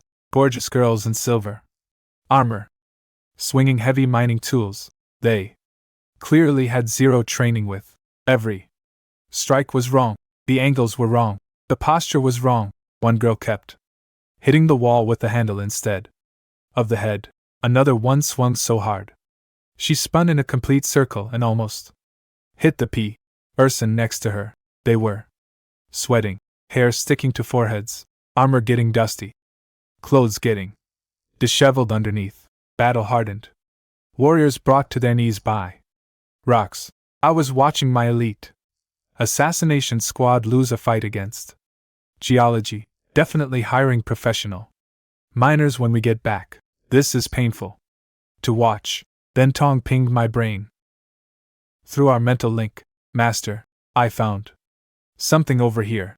I walked to where she was standing, a seemingly random section of cave wall covered in vines and rubble. Nothing special looking. Listen, she said, pressing one fuzzy ear against the rock. I leaned in and put my ear to the stone. Faint sounds, whimpering, struggling, something alive. Behind this wall, there's a hidden space. Back here, I pulled away the vines and debris and found a small cave entrance, sealed with a crude wooden barricade. The kobolds had deliberately hidden this. Pew and open it. She looked at the flimsy wooden bars, looked at her legendary dragon greatsword, looked back at the bars, decided they weren't worth drawing her weapon for. She just kicked it. Bang! What exploded into splinters. The barricade ceased to exist. A wave of stench hit us. Blood, filth, and suffering compressed into a tiny space. I held up my torch and looked inside. Curled up in the corner, shaking violently from the noise, was a girl, young, maybe 15 or 16, chained hand and foot with crude iron shackles, wearing rags that barely counted as clothing, exposing skin covered in bruises, welts, and whip marks. Silver hair, beautiful, but matted and filthy. Clearly, she'd been here for a while. Clearly, the kobolds had not been good hosts. And on top of her head, trembling with fear, were two fluffy foxy arras. Behind her, a massive silver foxtail, puffed up in terror, a fox-skinned girl, imprisoned by kobolds in a hidden cell. At the bottom of a mine, every woman in my squad went silent, the kind of silence that comes before someone gets very angry on behalf of someone else, and me. I was already calculating how many ways these kobolds were lucky. They were already dead. A fox girl, an actual fox girl, silver hair, silver tail, fox ears. The whole package, chained up in a kobold dungeon like some kind of fantasy. World War crime. Fox-skin are one of the rarest races on this continent, naturally beautiful, magically gifted, and unfortunately for them, the number one target for every slave trader with a pulse. Finding one locked in a kobold mine is like finding a diamond ring in a gas station bathroom. Wrong place. Right treasure. She was terrified. The second she noticed us looking at her, she curled into an even tighter ball, which I didn't think was physically possible, and started making these tiny whimpering sounds that could break a stone statue's heart. Her giant fluffy tail was wrapped around her like a security blanket made of trauma. Master. She seemed scared of us, Tong whispered helpfully. And no kidding, Tong, she's been imprisoned in a hole by dog monsters. Of course, she's scared. I softened my voice to maximum gentle mode. Hey, we're not bad people. We're here to help. I signaled Pew in to break the chains. She walked over, pinched the iron shackles between two fingers, and snap. crushed them like they were made of chocolate. The fox girl's reaction to watching someone casually destroy iron chains with their bare fingers was not reassurance. Her fear went up by about 300. In her mind, the scary kobolds just got replaced by an even scarier lady who treats metal like paper. Great job, Puin. Very comforting. Excellent bedside manner. Language wasn't working, so I tried the universal peace offering food. I pulled out dried meat and clean water from storage and set them at the cave entrance. Then I backed everyone away. Full retreat. Maximum personal space. Here's food. We're not threatening. Please stop shaking. She watched us for T felt like an eternity. Those fox ears twitching, scanning for danger, every muscle ready to bolt. Then hunger. 1. She inched toward the food like a stray cat approaching a stranger's hand, painfully slow, painfully careful. Ready to flee at any microcond. She licked the meat first, tentative testing. Then her eyes went wide and she inhaled that jerky like a vacuum cleaner with abandonment issues, grabbed the water jug, chugged the entire thing without stopping for air. This girl hadn't eaten properly in who knows how long. The kobolds were feeding her just enough to keep her alive, and that's it. After eating, the terror in her eyes dialed down from absolute panic to suspicious. But listening. Progress. What's your name? Why were you locked up here? She understood me. I could see it in her eyes. But she just shook her head frantically and made muffled sounds. Couldn't speak. Then I noticed it. A metal collar around her neck covered in suppression runes. A silencing collar. The kobolds literally took away her voice. These disgusting little cave goblins weren't just imprisoning her, they were systematically dehumanizing her. Every dead kobold in this mine suddenly felt more deserved. I pointed at the collar, then at Pijuin. Well, remove it. The fox girl hesitated, then nodded. Her massive silver tail gave one tiny hopeful wag. Pijuin examined the collar and shook her head. It's a magic device, master. If I force it, it might hurt her. Brute force won't work. What else do I have?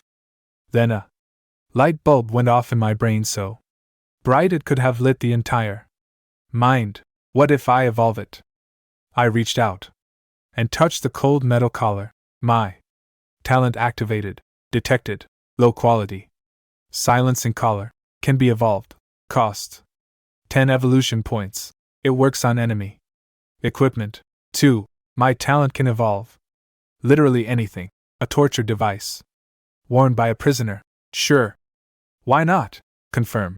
The runes on the collar vanished.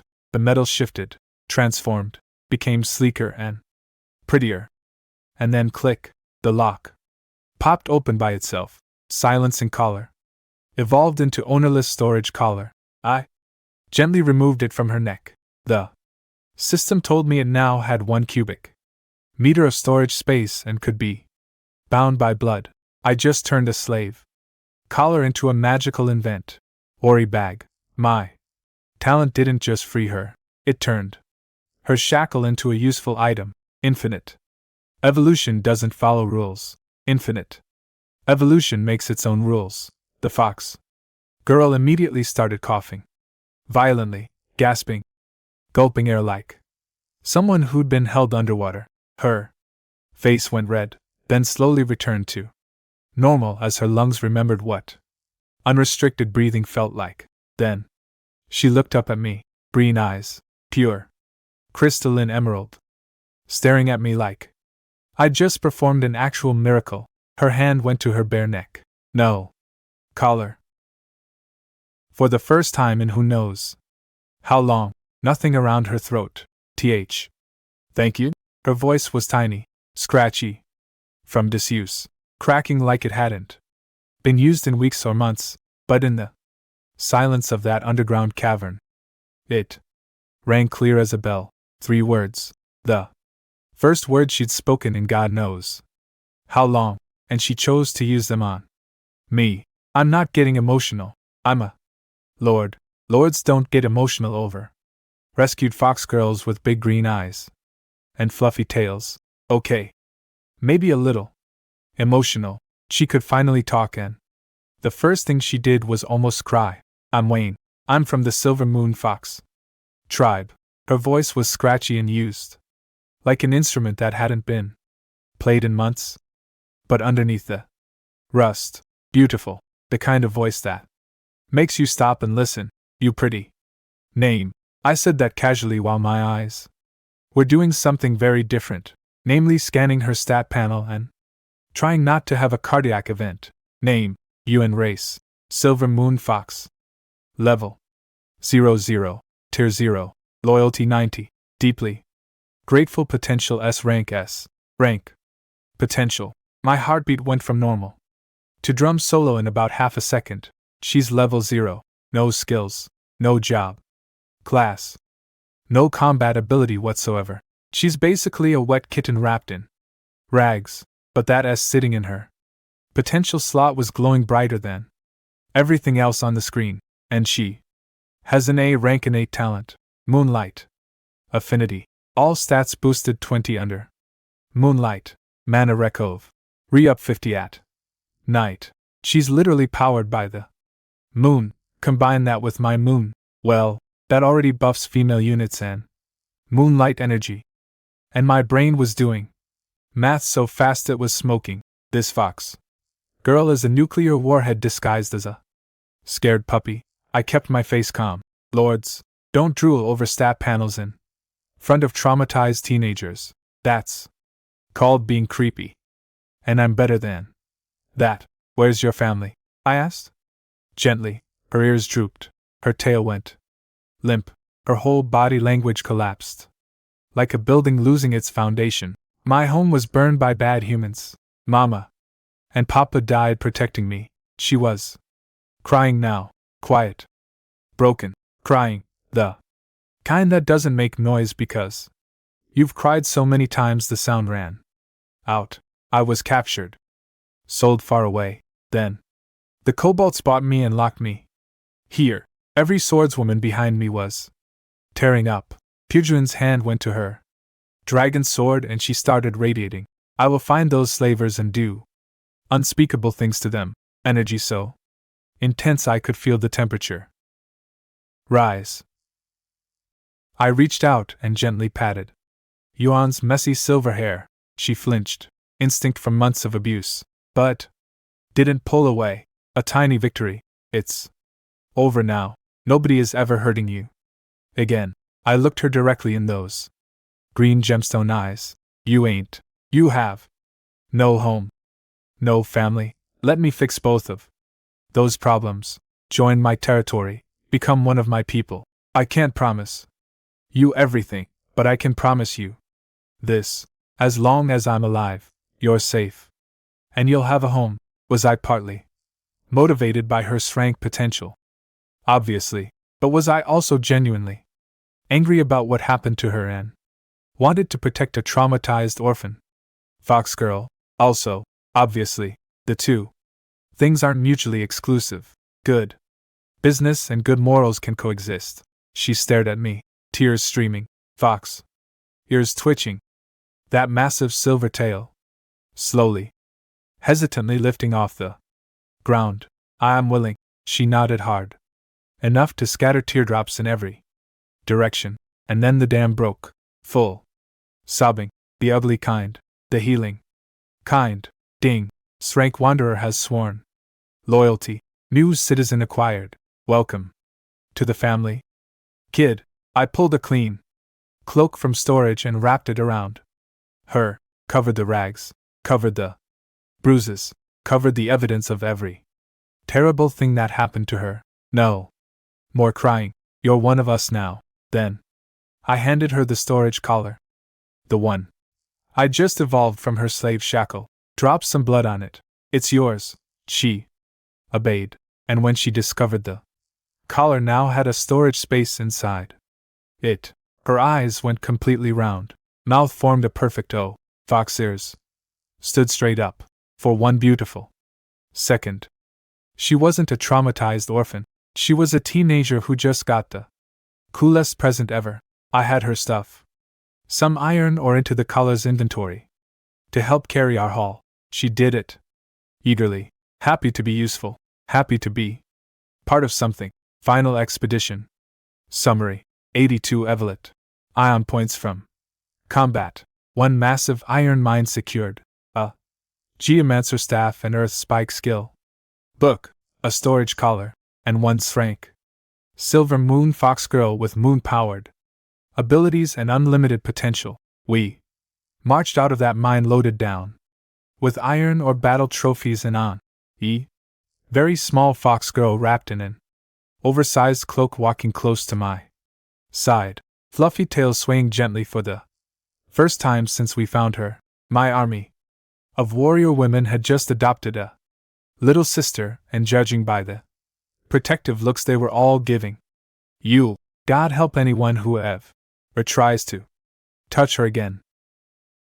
Golden sunset painted everything warm as we marched back to base. The whole squad was loaded down with iron ore like a supply caravan run by supermodels. Wayne stuck to my shadow the entire walk home like a baby duckling, imprinting on the first person who showed her kindness. Every few minutes, she'd peek out from behind me at the world like it was the first time she'd ever seen trees that weren't inside a mine. My sword's women were incredible with her, passing her water, sharing snacks, telling her little stories to make her smile. Within 30 minutes, the terrified fox girl who'd been curled up in chains was actually making eye contact with people. Baby steps, but huge baby steps. Then we reached the territory walls and Ewan's jaw hit the floor. Wooden fortifications, armed guards patrolling the perimeter, an actual organized settlement with buildings and roads and people. Her fox ears shot straight up and stayed there. Inside was even better. Stone pathways, organized structures, warehouse, farms, barracks. The moon while glowing softly in the twilight. The smell of actual cooked food drifting through the air. Every citizen we passed stopped to bow and say, "Welcome back, my lord." I could literally watch the concept of safety download into Jan's brain in real time. Her eyes went from, "Is this real?" to "Please let this be real" to "I think this might actually be real" in about 60 seconds. "Is this really my new home?" she whispered to herself, foxtail doing a cautious little sway, hope fragile, bruised but alive, flickering in those green eyes. My Schwanger guard captain rushed over with a status report. Everything normal. No incidents. Lunch ran a tight ship while I was gone. Good. I pointed at Yuan and told the swordswoman, bath, clean, clothes, food, her own room. Make it happen. The swordswoman took Yuan's hand with a smile. So gentle you'd think she was handling a baby bird. Come with me, little sister.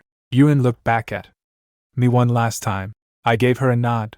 She went. I dumped the mountain of iron ore into the warehouse. Filled it halfway. That mine is going to keep us supplied for weeks. Told Tong to sort the ore and get the forge workshop running at full blast tomorrow. Priority 1. Proper equipment for the Schwanger guards.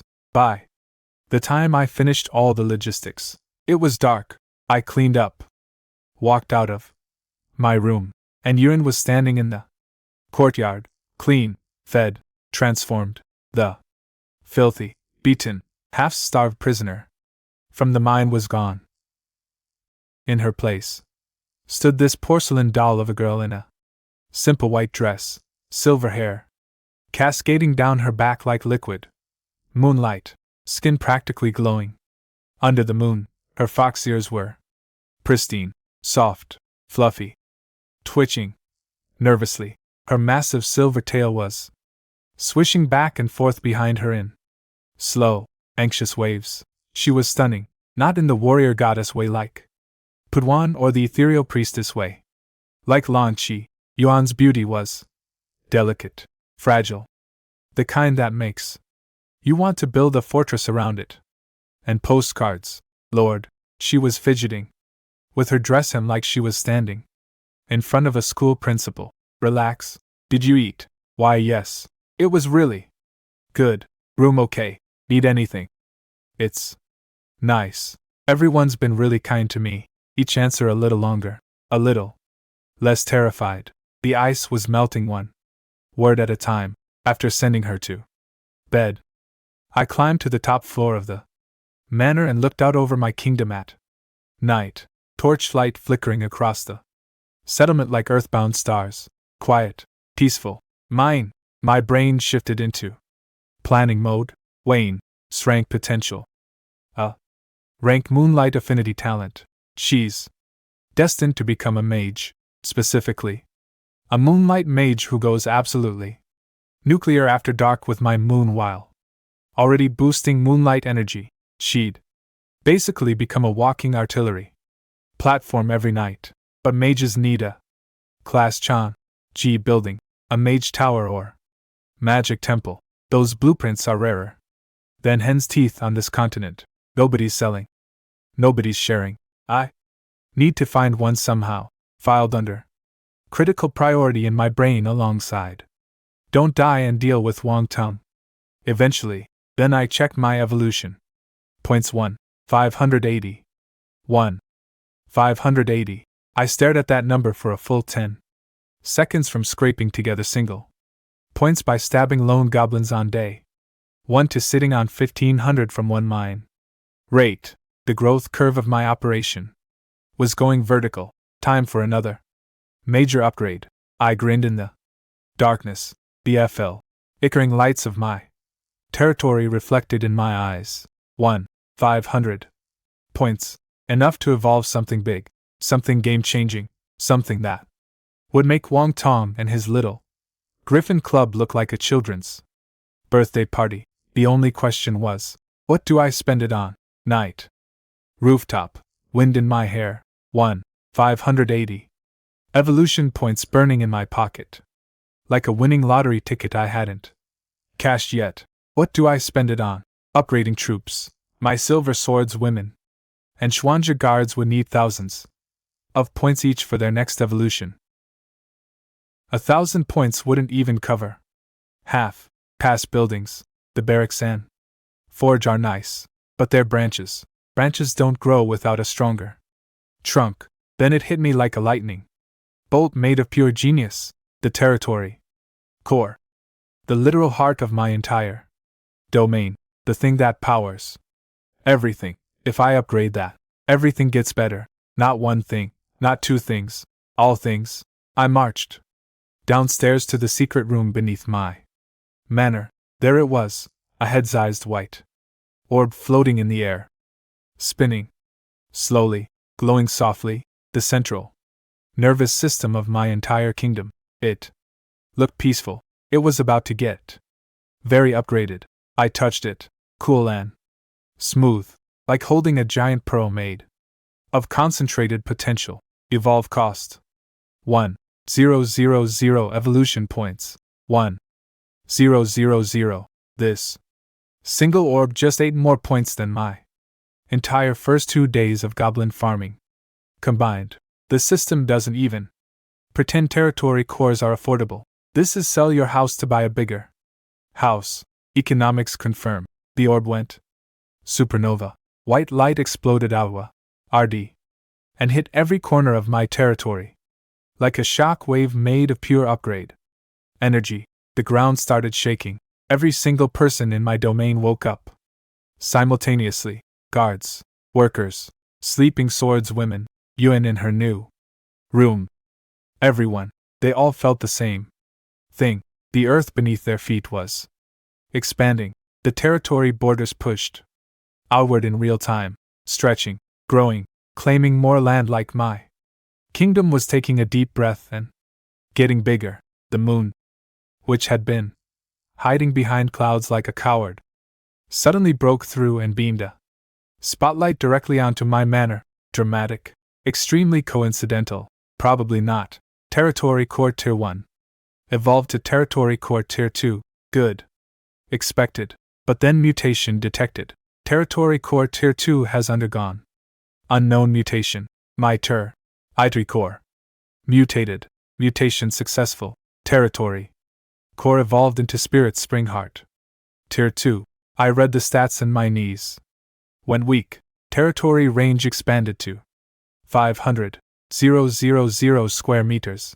500,000 from 200 to 500,000. My territory just went from backyard to small country. Effect 1. All resource production. Wood, stone, iron, food boosted by 20. Everything my people harvest, mine, or grow is now 20 more permanently for free. Effect 2. All citizens train and improve 10 faster. My soldiers level up quicker. My workers learn faster. Everyone in my domain just got a permanent XP boost. Mutation bonus. Spirit Spring Eye. A magical spring automatically spawns at the core location. Produces 10L of Spirit Spring water daily.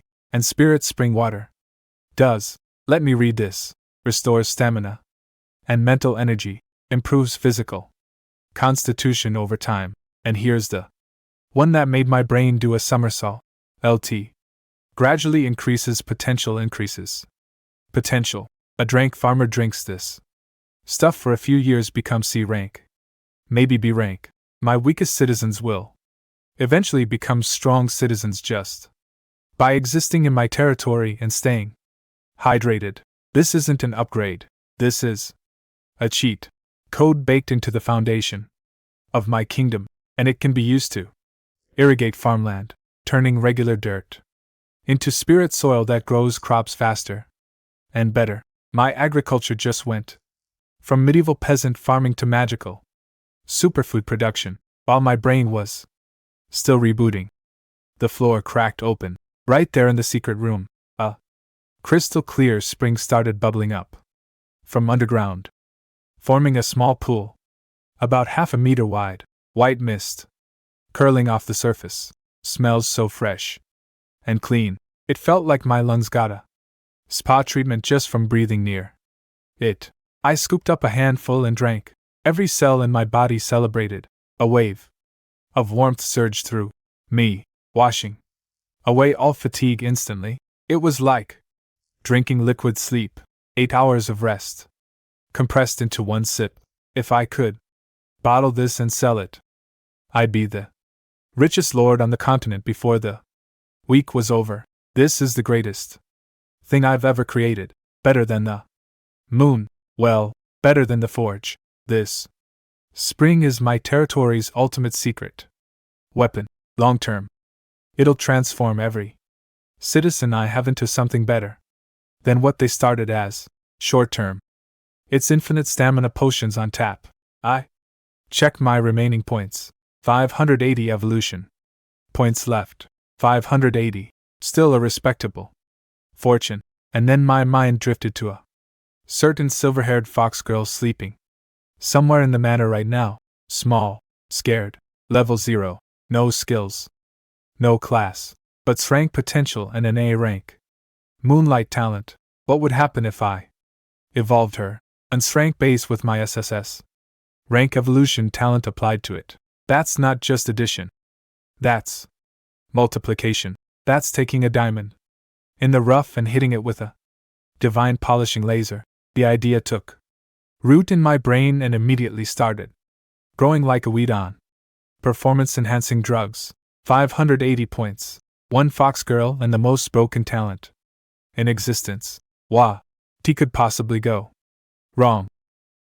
The idea latched onto my brain like a tick on a golden retriever and absolutely refused to let go. 580 evolution points. One strength fox girl, the most broken talent in existence. The math was screaming at me. Do it. Do it. Now. I walked across the courtyard to Yuan's room. Midney. GHT. Stars overhead. Heart pounding like a war drum. I knocked. Who's there? Tiny voice. Scared. Kitten energy. Classic un. It's me.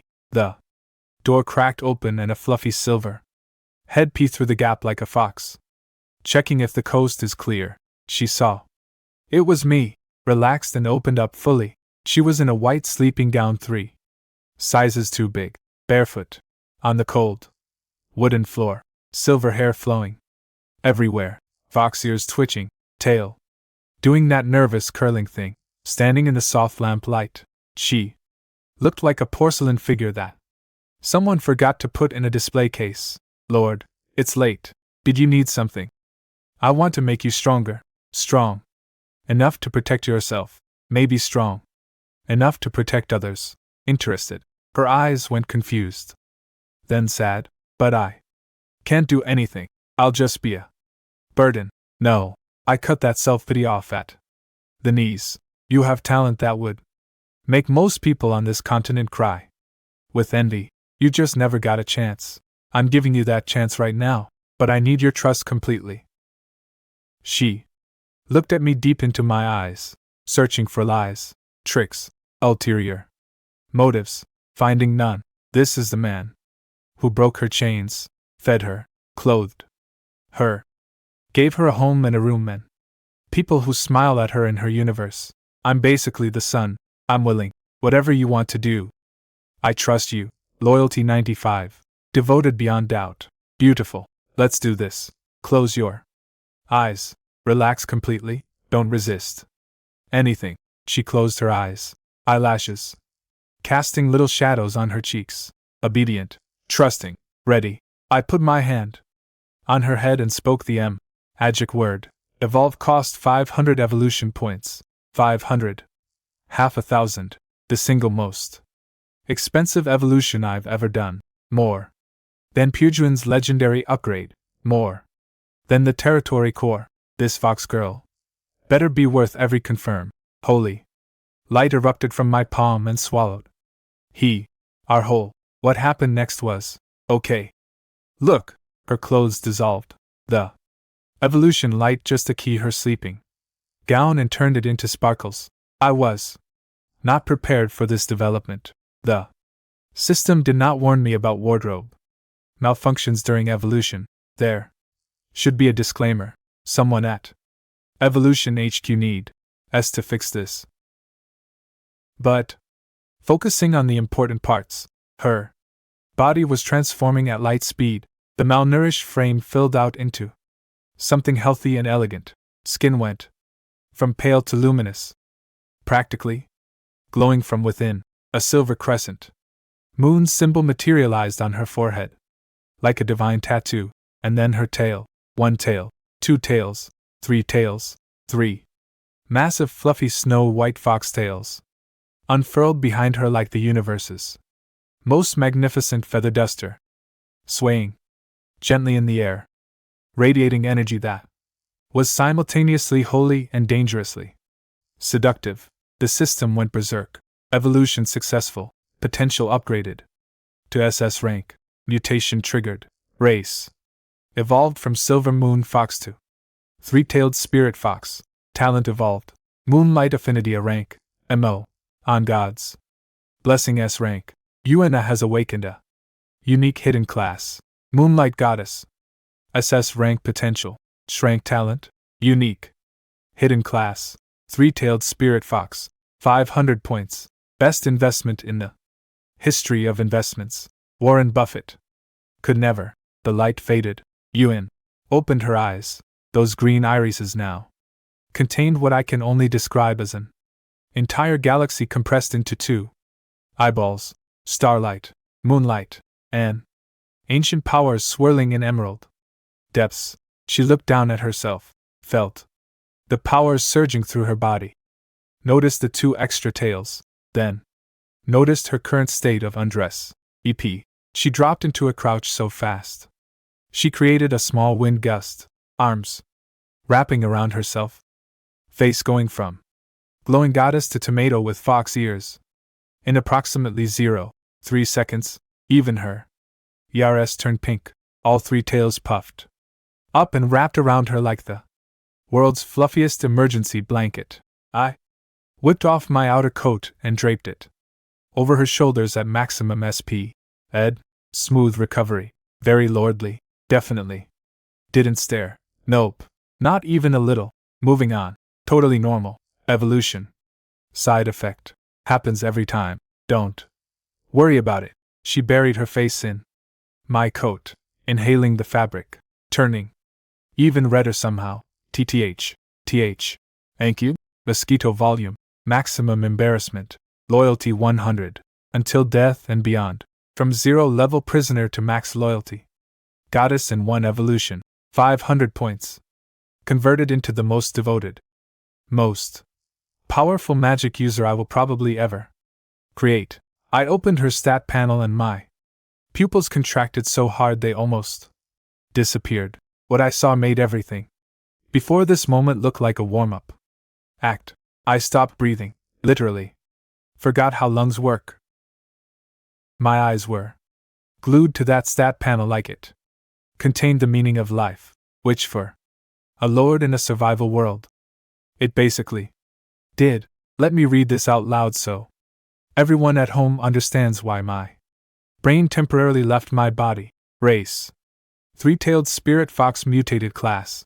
Moonlight goddess unique hidden class. Potential SS rank spirit stat 25 at level 1 strength talent evolved into moon. God's blessing. All spell damage boosted. 50 under moonlight. Mana recovery. Boosted 100 at night and all healing. And buff spells enhanced by 30.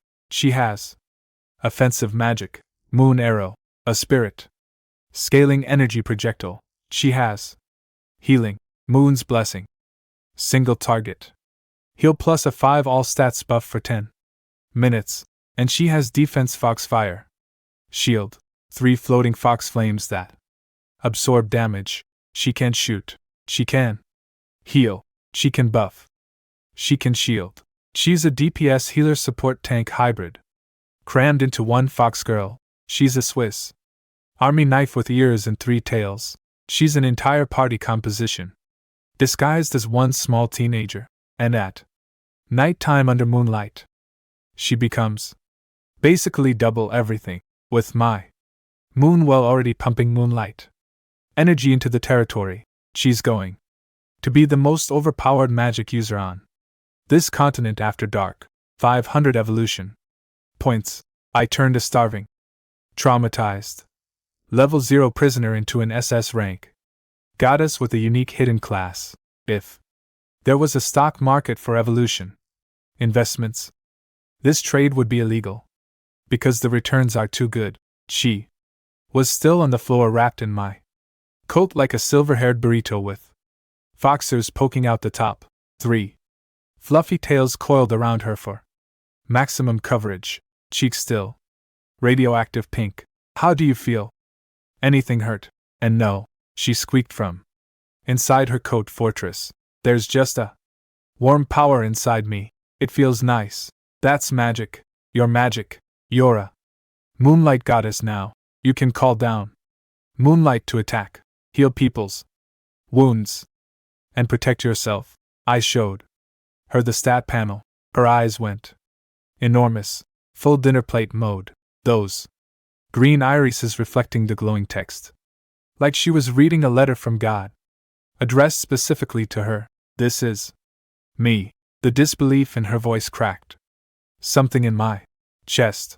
This girl spent months chained in a hole, convinced she was worthless, and now she's looking at proof that she's one of the most gifted beings on the entire continent. That's you, and from today forward, you are never a victim again. You have the power to decide your own future.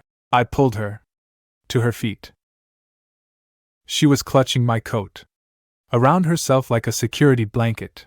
3 tails swishing behind her. Crescent moon mark glowing softly on her forehead. Fragile and powerful at the same time, like a glass cannon that also happens to be adorable. Tomorrow I'll get proper priestess robes made for you. Tonight, rest. Get used to your new body. I turned to leave, hand on the door. Lord, I looked back. She was standing there gripping my coat with both hands. Chin up. Green eyes blazing. With something that wasn't fear anymore. It was resolve. Thank you for everything. From now on, my life belongs to you. Whatever you ask, I'll do it, willingly. Her voice was small, but her conviction could have moved mountains. I smiled. Get some sleep. Closed the door behind me, walked back to my room. Behind that door, I could practically feel her burying her face in my coat and breathing in my scent like it was oxygen. Loyalty 100 until death and beyond. Back in my quarters, I checked my points. 80 evolution points. Remaining 80 from 580 to 80 in one night. I spent like a drunken billionaire at an auction. No regrets. Though, I bought a mutated territory core and an SS rank Fox Goddess. That's a portfolio. 80 points. Can't do much right now. Save it. Bank it. Wait, but I had another card to play. A card that doesn't cost evolution points at all. The Spirit Spring Water. Sitting right due, when stairs producing 10 layers daily, permanently improving anyone who drinks it. And tomorrow morning, I'm serving it to Puin and Tong, my tier 5 legendary dragon war god drinking water that boosts potential over time, my tier 3 rare shadow blade dancer. Getting daily constitution upgrades. What happens when you pour premium gasoline into engines that are already running at maximum? I guess we'll find out tomorrow. I laid back on my bed, staring at the ceiling, grinning so wide it hurt. Day 2 summary. Conquered an iron mine, massacred a cobalt army, rescued a fox girl, evolved her into a goddess, mutated my territory core into a miracle spring, and built the foundation for the most broken kingdom this world has ever seen. And the newbie protection period still has 5 more days. Wong Tong, buddy. You have absolutely no idea what's growing in your backyard. Morning hit different. Today, the entire territory felt it. Every citizen woke up breathing air that tasted like a mountain spa vacation. People were stretching, smiling, feeling energized before they even had breakfast. Nobody understood why. They just knew something had changed. I knew why. The Spirit's spring heart was pumping life energy through the land. Like a heartbeat made of pure vitality. My kingdom was literally alive now, feeding strength into everything that lived on it. Best alarm clock ever invented. After breakfast. A proper breakfast. Because lords eat well. I summoned Pujuan and Tong to the dining hall. Puan arrived looking like a war goddess who accidentally wandered into a restaurant. Red dragon armor. Perfect posture. Body that could be on a fitness magazine cover if fitness magazines existed in this world. Tong materialized from somewhere. I genuinely don't know where she was standing before she appeared. Tiny cat ears alert, black bow on her back, eyes sharp as surgical scalpels. I found something special. It might make both of you stronger. Pujuan's eyebrow went up. She's tier 5 legendary. Getting stronger from here is supposed to be basically impossible, her expression said. I'm intrigued but skeptical. Follow me. I led them to the secret chamber beneath the manor, pushed open the stone door. The Spirit Spring. I sat there, a small pool of crystal clear water, white mist curling off the surface, filling the room with energy so pure it was practically visible. Both of them froze. These are 2 of the most powerful beings in my territory, a dragon war god and a shadow assassin, and they both went dead still the moment they felt the energy radiating from that pool. Their eyes went wide at the exact same time. This is Spirit Spring Water. My territory core mutated and created it. It can improve constitution and over time raise your potential. Drink. The word potential hit them like an electric shock. Both of their faces went through surprise, disbelief, and then raw hunger. In about 2 seconds flat. Potential enhancement is supposed to be Mythological, the kind of thing old legends mention and nobody believes. Actually exists. Yes. My lord, they didn't even use cups, both of them. Dropped to their knees by the pool and drank directly from the spring like two beautiful deer at a magical stream, dignity gone, protocol abandoned. These elite warriors were chugging miracle water with zero shame. Then it happened. Puan lit up first. Gold red light blasted from her body. Beneath her skin, I could see golden dragon blood boiling, literally glowing through her flesh. Dragon-shaped runes flickered across her arms, her neck, her face. Ancient symbols appearing and disappearing like her body was downloading a dragon. Firmware update. Pujuan's dragon bloodline has been purified. Potential slightly increased. Talent evolved. Dragon blood fury A rank. Dragon gods Wrath's rank talent on a tier 5. Legendary unit. Let me read the effect. Dragon God's Wrath activate to boost all stats by 50. Grants hyper armor immune to all crowd control. Duration 1 minute. Cooldown 24 hours 50. All stats immune to control for a full minute. Puan was already the strongest melee unit I had.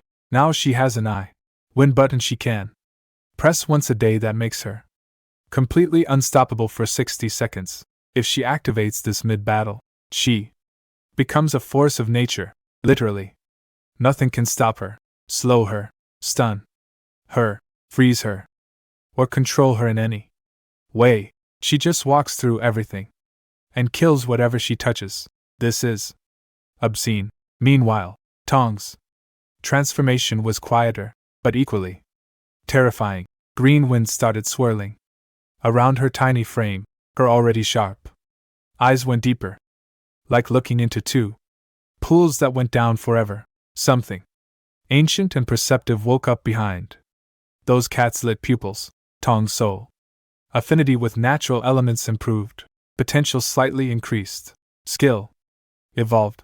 Eagle Eye LV5, truth piercing, gaze LV5, passive vision ran, G500, dynamic vision 500, active see-through. Enemy weaknesses.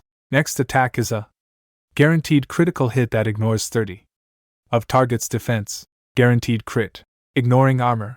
My stealth assassin, who can already teleport behind people and one-shot them, now has a skill that lets her identify the exact weak point on any enemy and then deliver a critical strike that bypasses almost a third of their defenses. Tong was already a nightmare for squishy targets. Now she's a nightmare for everything. Tanks, shield, crit through your armor. Bosses, shield. Find your weak spot from 500 meters away. Literally any living thing with a health bar. She sees where to stab you for maximum damage, and she never misses. The light faded. Both women stood up. Puan was vibrating with power. My lord. My dragon blood. It feels stronger. She looked like she wanted to punch a mountain just to test it. The air around her was hot enough to make my hair move. Tong spoke in her usual soft voice, but it was shaking my eyes. I can see further, clearer. Everything. She was looking at the wall, but I could tell she was seeing through it. Into the hallway, into the courtyard, probably into next week. Thank you, my lord, for this grace. Both dropped to one knee simultaneously. Perfect synchronization from two women who couldn't be more different. One a blazing dragon warrior, the other a silent shadow, united in absolute loyalty to the guy who keeps making them stupidly overpowered. I pulled them both up with a grin. You're my left and right hand. The stronger you get, the happier I am. Let me update the roster for anyone keeping score. Puan, Tier 5 Legendary Dragon War God. Now, with rank Dragon God's Wrath can go Berserk mode once daily with 50 stat boost and total CC immunity. Basically a raid boss on my team. Tong Tier 3 Rare Shadow BL Ade Dancer, now with Truth-piercing gaze can guarantee crits, while ignoring armor, the most lethal. Assassin on the continent who also happens to be a blushing catgirl. Yuina. SS rank potential unique hidden class. Moonlight Goddess, moon-powered. DP Shealer Buffer. Triple threat with 3F. Luffy Tails. Plus Lanchi Ruashu, 3 Schwanja. Guards. 19 silver swords women, workers, catgirls, and a territory running on. Spirit Spring Steroids. I stood at the manor entrance and stared out past my walls, past the forest, into the mist. Covered unknown beyond. 80 evolution points in the bank. A miracle spring. Producing daily upgrades. An army that would make other lords weep tears of inadequate blood. Somewhere out there are more monsters, more treasure chests, more evolution points. And a man named Wong Tong who thinks he's the king of this region. He's not. He just doesn't know it yet. Next morning, new day. New recruits. I strolled to my level 3. Spring of life like a man visiting his favorite vending machine. 8 free citizens. Let's see what the gotcha gods have for me today. 8 figures rose from the glowing water. 6 tall women in tight beast hide armor carrying short bow. WS. Legs that went on for days. Athletic builds. Hunter energy. Female hunters. Tier 1 skills. Basic archery. Tracking. Perfect for Rosh's range. Division. She's been building. 6 scout. Sniper recruits delivered straight to her doorstep. Not flashy, but exactly what I needed. And then the other two tiny girls like tiny waist height to me. Pointed ears. Sweet round faces. Wearing simple dresses that were losing a very unfair battle against proportions that absolutely did not match their miniature frames. Halfling Cooks Tier 1 Life Class Skills Basic Cooking. Ingredient Processing Cooks Actual cooks. Non-combat life class citizens who can make real food that restores stamina and morale. My entire army has been eating dry jerky and whatever we scavenge from goblin camps. The culinary bar was underground. These 2 adorable little kitchen gremlins just became the most strategically important citizens in my territory after the combat heroes handed the cooks to launch for meal management, sent the hunters to Rui. Assembly line of delegation. Very CO of me. Evolution INTs. Still 80. Pathetic. Time to go shopping for monster corpses. Everyone battle formation. We're heading west. Puan Tong. Yuan 19 silver swords women full war. Party mounted up and moving the western forest was new territory unexplored. My eagle-eyed skill plus Tong's new truth pie. Racing gaze meant I could see literally everything within a massive radius. We spotted scattered monsters. Before they spotted us, the swords women cleaned them up like professionals, banking easy evolution points and thanks to the Spirit Springs training speed boost leveling up noticeably faster. Then Tong's voice slipped into my ear like a whisper from the shadows. My lord, 3 kilometers ahead, swamp, at least 30 monsters, all tier 2, 30 tier 2 monsters in one spot. That's not a threat, that's a buffet. Stealth approach. Everyone quiet. We crept through the undergrowth until the smell hit us. Rotten eggs mixed with wet dog, mixed with regret. The swamp was a bubbling nightmare of black mud, and lounging in it are these massive lizards, 3m long, black scales, red eyes, tongues flicking, looking like someone crossed an alligator with a tank and gave it a bad attitude. Black scale lizards, tier 2, level 6, skills, scale armor defense, swamp stealth, system description, extremely tough hide, with high physical resistance. Perfect. I knew exactly what I was doing. Silver swords women frontal charge. Yes sir. 19. Silver streaks blasted toward the swamp. The lead girl jumped high. Executed. A textbook // 2 gleaming arcs of steel and slammed both hits onto a lizard's back. Clang -7 damage. 7 out of probably several 100 hit points. Her full-powered skill attack left a scratch so shallow you'd need a magnifying glass to find it. Her face went completely white. What? Welcome to the real world, sweetheart. Not everything dies when you swing your sword at it. The lizard she hit went berserk. Its tail, thick as a tree trunk, coated in stinking mud, whipped around like a baseball bat, aimed at her torso. She twisted at the last possible microcond, that massive tail brushing past her chest close enough to rearrange her hair, and tumbled backward through the mud. Every other swordswoman was having the same experience, swords bouncing off scales like plastic toys, single-digit damage, numbers floating up like insults. -586. They were essentially giving these lizards aggressive massages. 0 penetration, 0 effective damage. The lizards barely noticed. Then 30 plus angry lizards climbed out of the mud and surrounded my girls. Chaos, pure chaos. My silver swords women went from confident assault force to desperate dodgeball players in about 10 seconds. Giant tails sweeping, massive jaws snapping, mud flying everywhere. The girls were flipping, rolling, diving, using every ounce of their tier 2 agility just to not die.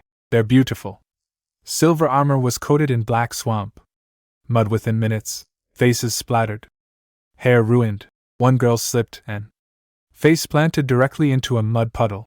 Another took a mud ball to the chest and went flying backward, tumbling across the ground like a rag doll. We can't break through. Their skin is too thick. Incoming mud bombs. Several lizards opened their mouths and launched globs of stinking mud like biological artillery. 2 girls got hit dead and went down screaming, rolling in the muck, completely covered head to toe. I watched the whole thing from the rear with complete calm. Was I worried? No, this was intentional. These girls had been steamrolling everything since their evolution. Goblins, easy. Kobolds, easier. They'd never fought something they couldn't hurt. They'd never experienced true helplessness on a battlefield. This was the lesson. This was the crucible, the moment where rookies either break or forge themselves into something harder. You don't build elite soldiers by letting them win every fight. You build them by making them struggle, bleed, get covered in lizard mud, and keep fighting. This swamp was their graduation exam, and the real firepower was standing right behind me, waiting for my signal. One of my girls took a tail whip to the ribs and went flying like a silver baseball. I winced. That's going to bruise. But then, golden light, not from me, from her, level up. In the middle of combat, then another girl leveled up, then another, then a fourth. For simultaneous battlefield promotions triggered by pure survival pressure. The Spirit Springs training boost plus life or death adrenaline equals accelerated growth. My plan was working. The girl who got launched picked herself up, mud dripping off her armor, fury in her eyes, and charged right back at the same lizard that hit her. Double slash, clang clang, -18, 20, finally broke double digits. Her post-level up stats actually made a dent, a small dent. Hey, I technically damaged you, dent.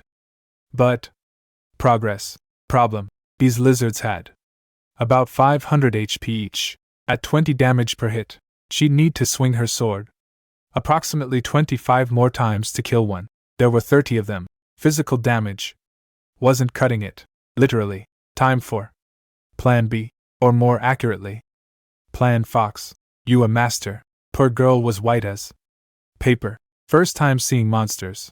Her fox ears were completely flattened, 3 tails puffed up like silver dusters. She looked like someone had Shown a kid in a horror movie. See your sisters fighting out there. They need you. Use your moon arrow. She swallowed hard, looked at the struggling swordswomen. Something shifted behind those green eyes. Fear turned to determination. Yes, master, she raised her staff. SS rank spirit stat ignited. In the name of Moonlight Arrow. A silver bolt of pure compressed moonlight screamed across the swamp and drilled into a lizard's side. -220 damage. 2 and 20. My swordswomen have been tickling these things for 5 minutes and doing 7 damage per hit. Yuen walks up on her first day, throws one spell, and does more damage than all 19 of them combined. Every swordswoman on the battlefield stopped and stared. Jaws dropped, eyes bugged. The collective expression was, "Are you kidding me?" Right now, the lizard she hit abandoned its current target and charged straight at you. Eek! Yuen screamed, fox ears. Standing straight up in pure terror, Tong one word, one syllable, a black arrow materialized from literally nowhere. Truth-piercing gaze activated. Target. Open mouth. Weakness identified. The arrow flew into the charging lizard's gaping jaws. -655. Critical weakness penetration. The lizard dropped dead so fast it slid forward through the mud on momentum alone, stopping about 2 m from Yuan's trembling feet. Good work, I said. Yuan's terrified face instantly turned cherry red. Maximum embarrassment. Despite literally just helping kill a monster. This girl's emotional range goes from scared hamster to blushing hamster with no stops in between. New strategy. Swordswomen hold the line. Pin the lizards. Create space for you. YSS. Instant morale boost. Now they had a purpose, not killing. Containing 3 girls per lizard. Dodging, blocking, keeping the beast occupied while Yuen turned into a moonlight turret behind them. Moon arrow, moon arrow, moon arrow. Silver bolts raining into the swamp like divine artillery, each one deleting a massive chunk of lizard health bar. Her rank spirit stat meant she could fire practically forever without running dry. She leveled up to 2, then 3, getting stronger in real time while fighting, but 30 lizards was still a lot, and my swordswomen were getting overwhelmed. We can't hold much longer, one girl screamed. 3 lizards snapping at her from different angles. I looked at Pijuan. She was standing next to me, arms crossed, dragon sword resting on her shoulder, face absolutely blank with boredom. She'd been watching this entire fight the way a lion watches puppies play. Wrestle. Pijuan. Her eyes lit up like someone plugged her into an electrical socket.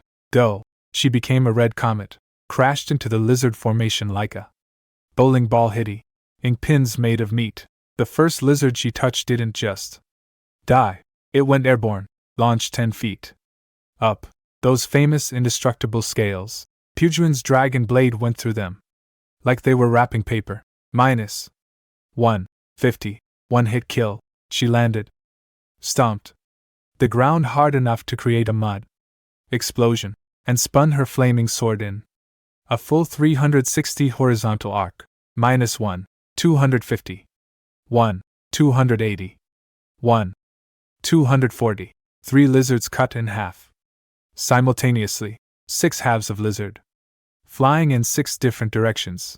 The swamp looked like a blender filled with reptile parts. My 19 swordswomen stood frozen, mud-covered, exhausted, scratched up, mouths hanging open, watching their Supreme Commander single-handedly delete an entire ecosystem in about 8 seconds, if they were doing 7 damage per hit. And Pijuan was doing 1, 250. She was hitting approximately 178 times harder than them. That's not a power gap, that's a power canyon. Battle complete. 72 evolution points. Yuen leveled to 3. Multiple swordswomen broke through. Puin and Tong gained experience. Everyone grew from this fight. Strip the scales off every lizard. Those are tier 2 crafting materials. The forge workshop is going to love these. Yes, sir. My mud-covered, blood-splattered, grinning girl screamed, diving onto lizard corpses with knives like it was Black Friday at a leather store. Evolution points 162. Getting there. Tong. Scout deeper. She vanished. 30 seconds later, she was back, and her face was doing something I'd never seen before. She looked worried. Master. Look! I followed her gaze to the center of the swamp. Bubbles. Hundreds of bubbles rising from the mud. Getting bigger. Getting angry. Splash. Something erupted from the swamp. 3 times bigger than any lizard we'd fought. Covered in obsidian black armor plating. A horn growing from its skull like a medieval weapon. Red eyes the size of lanterns locked directly onto me. Roar. The sound wave literally pushed mud outward in a shock wave. Trees bent. Birds fled. My swords women grabbed each other for balance. Swamp Lord Black. Scale Lizard King. Tai. R3. Elite. Boss. Level 10. Skills. Reinforced. Scales. Passive toxic spit or stomp. Description. The absolute ruler of this swamp. Its armor can withstand entire armies. Its poison can rot all living things. A tier 3 elite boss. Bigger, meaner, and uglier than the goblin chieftain. Bigger than the kobold geomancer. The king of this entire disgusting swamp, and it just woke up from its nap in a very bad mood. My breathing got faster, not from fear, from excitement. All units. Battle stations. The swamp lord roared and the sound wave hit us like a physical wall. Every swordswoman went sheet white. Their legs were shaking. Their breathing went ragged. These girls just got demolished by the regular lizards. And now there's one 3 times bigger, staring at us like we're appetizers. Formation. You support swords women. Flanks only. Do not tank hits. My voice cut through the panic like a knife through warm butter. Everyone snapped into action. Fear is temporary. Orders are forever. The swamp lord opened its mouth. A cave of teeth big enough to park a car in and fired. A high-pressure stream of green toxic sludge blasted toward me and Puin like a chemical weapon fire hose. Master. Watch out. Puin threw her entire body between me and the poison stream without a millisecond of hesitation. Dragon sword. Up. Shield position. Boom. Toxic acid hit the dragon blade and started smoking. Actual corrosion on a legendary weapon. The splashback rained down across the battlefield like the world's worst sprinkler system. Don't let it touch your skin. My swords women were diving, rolling, and screaming through the mud trying to avoid acid rain. One girl caught a few drops on her chest plate, and it burned a hole through the silver chain mail through metal. In seconds. This boss wasn't playing games. Then it raised a massive claw and slammed the ground. War-stomped shockwave detonated outward. Every swordswoman went airborne simultaneously. 19 silver armored girls launched like ragdolls, landing in the mud with splashes and yelps. Paralysis debuff. Couldn't move. 19 elite warriors lying in swamp muck like beautiful helpless statues. Even Ewan in the back got knocked, stumbling, face going white. Puin took the stomp at ground zero. The stun effect was about to lock her body down, but in that split second before it activated, her golden dragon eyes blazed with fury. Dragon God's wrath shrank. Talent activated. A pillar of gold red flame erupted from her body. The stun effect hit her immune system and got rejected like a bad credit card. All stats 50. Total CC immunity. 1 minute of being literally UNS. Toppable. Yuan. Moon's blessing on Puin. Now Yuan fought through her dizziness, raised her Staff with trembling hands. By the moon. God's name blessing. Holy moonlight. Poured down from the sky and wrapped around Pudwan's blazing form. Additional 5 all stats on top of the 50 health. Regeneration. 2 power-ups stacked on each other. Pudwan was now wrapped in dragon fire and moonlight. Simultaneously, she looked like a goddess of war descending from heaven to file a complaint with the universe. Die. She hit the boss like a meteor. 850. 880, 810 chunks of health B. AR vanishing. With every swing, the legendary dragon blade was carving through that obsidian armor like it was cardboard, each impact sending cracked spiderweb across the boss's supposedly invincible scales. Behind her, Wayne was unloading. Moon. Arrow -115 -280 crit -118. Magic damage bypassing physical defense. Entirely, the boss was getting hit from 2 completely different damage types. Simultaneously, physical devastation from the front, magical bombardment from the back. Nowhere to hide. Master Pudwan shouted between swings. His armor is too thick. My rage mode won't last forever. Clock ticking. Need a finishing blow. Need Tong's silence from the shadows. Then. Understood. Tong closed her eyes. When they reopened, Ned, they were glowing teal. Truth-piercing gaze active. The entire world turned black and white in her vision except for one spot. 3 and below. The boss's horn. A tiny gap between 2 scales, pulsing bright red. Weak point. Identified. Pudwan forced it down. Target 3. In below the horn. Pudwan didn't question it. She launched sideways and slammed her dragon blade into the boss's knee joint. Crunch. The swamp lord buckled its massive body it downward. The weak point was exposed. Tong drew her black bow. Full draw. Muscles locked. Breathing stopped. Truth-piercing gaze locked on. Guaranteed critical. 30. Armor penetration. The arrow left the bow like a shooting star cutting through darkness. Flip it threaded through that impossible gap between scales like the world's most lethal needle through the world's most dangerous eye. Roar -3. 580. Critical hit. Weakness penetration 3. 580. From one arrow from a single catgirl. With perfect aim and supernatural target analysis. The boss's health bar didn't just drop. It cratered. Green blood erupted from the wound like a geyser. The creature thrashed wildly, smashing everything around it in agony. Yuan focused the wound. A moon arrow 3 times thicker than normal screamed into the open wound. -450 crit weakness. Bonus. Pudwan ended. Pudwan licked her lips, jumped sword into the air above the thrashing boss. Both hands on T. He. Dragon blade. Every rune blazing gold. Every ounce of buffed, blessed rage. Empowered dragon warrior strength. Channeled into one final strike. Dragon. Fong shattered the stars. A crimson comet fell from the sky and drove directly into the gaping wound. The boss froze. Its lantern red eyes went wide with disbelief. Then boom. It collapsed. The impact crater splashed mud 50 m in every direction. The ground shook. Birds scattered. The swamp went silent. Swamp Lord. Black Scale Lizard King. Tier 3 Elite Boss LV10. Defeated 100.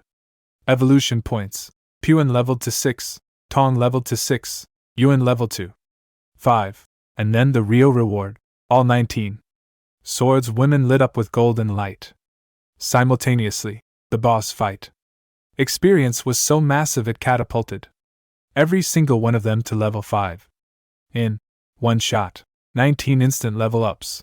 The battlefield looked like a golden fireworks display made of beautiful mud-covered women having the best day of their professional lives. 3 loot items dropped from the boss's body, glowing with rare quality light. Loot 1. Rare blueprint. Spirit field. Conversion. Loot 2. Rare material. Swamp Lord's horn. Loot 3 rare item. Toxic core. 100 evolution points plus. 3 rare drops plus a full army level. Up plus a triple hero power showcase. That proved my team composition was the most disgusting combination on this continent. Pujin for raw devastation, Tong for surgical precision, Yu for magical bombardment. 3 women. 3 completely different kill methods. 1 very dead boss. I looked at the massive corpse sinking into the mud, then at my 3 heroes standing in the aftermath. Puan wreathed in fading dragon fire, Tong lowering her bow with cold satisfaction, Yuan clutching her staff and panting with wide eyes that said, "Did I really just do that?" "Yeah, kid, you did evolution points. 262 and climbing. This swamp belongs to me now. Everything in it belongs to me." And somewhere in the distance, more monsters were waiting to become evolution points. I love this job. We won. We won. My mud-covered, blood-splattered swamp. Stinking swords. Women erupted into cheers so loud the dead lizard probably heard it in the afterlife. They were hugging each other, crying, laughing, looking like the world's most enthusiastic mud wrestlers after a championship match. I was already ignoring the celebration because 3 glowing items were sitting next to the boss corpse, calling my name louder than any cheering squad. Item 1. Rare. Blueprint. Spirit field conversion. My jaw nearly detached. This blueprint lets me convert regular farmland into spirit farmland using spirit spring water. Spirit fields grow crops 30 faster, produce better quality food, and have a small chance to grow spirit grain, food, infused with actual magical energy that permanently improves the body of whoever eats it. I got the spirit spring yesterday, and today the universe hands me the blueprint to weaponize it for agriculture. It's like the loot gods are re-adding my diary and gift wrapping. Exactly what I need. Regular food fills your stomach. Spirit food upgrades your DNA. My citizens are going to be eating magical vegetables while other lords are sharing raw potatoes. This is the culinary arms race, and I just went nuclear. Item 2. Swamp Lord's Horn. Rare epic tier crafting material can be used to forge tier 3 epic purple quality weapons or armor. Epic purple. That's 2 whole tiers above basic gear. I looked at Piju and cleaning her dragon blade nearby, and my brain immediately started designing upgrades. This horn was made for her. A new weapon or armor set using this thing would turn her from terrifying to civilization ending. Item 3. Toxic core. Rare. Enchanting material. Can enchant weapons with poison damage. I immediately thought of Tong. Imagine invisible Catgirl assassin teleports behind you. Guaranteed critical hit that ignores your armor, and the arrow is coated in boss grade toxin. That's not Assassina. Tie-in. That's a war crime with extra steps.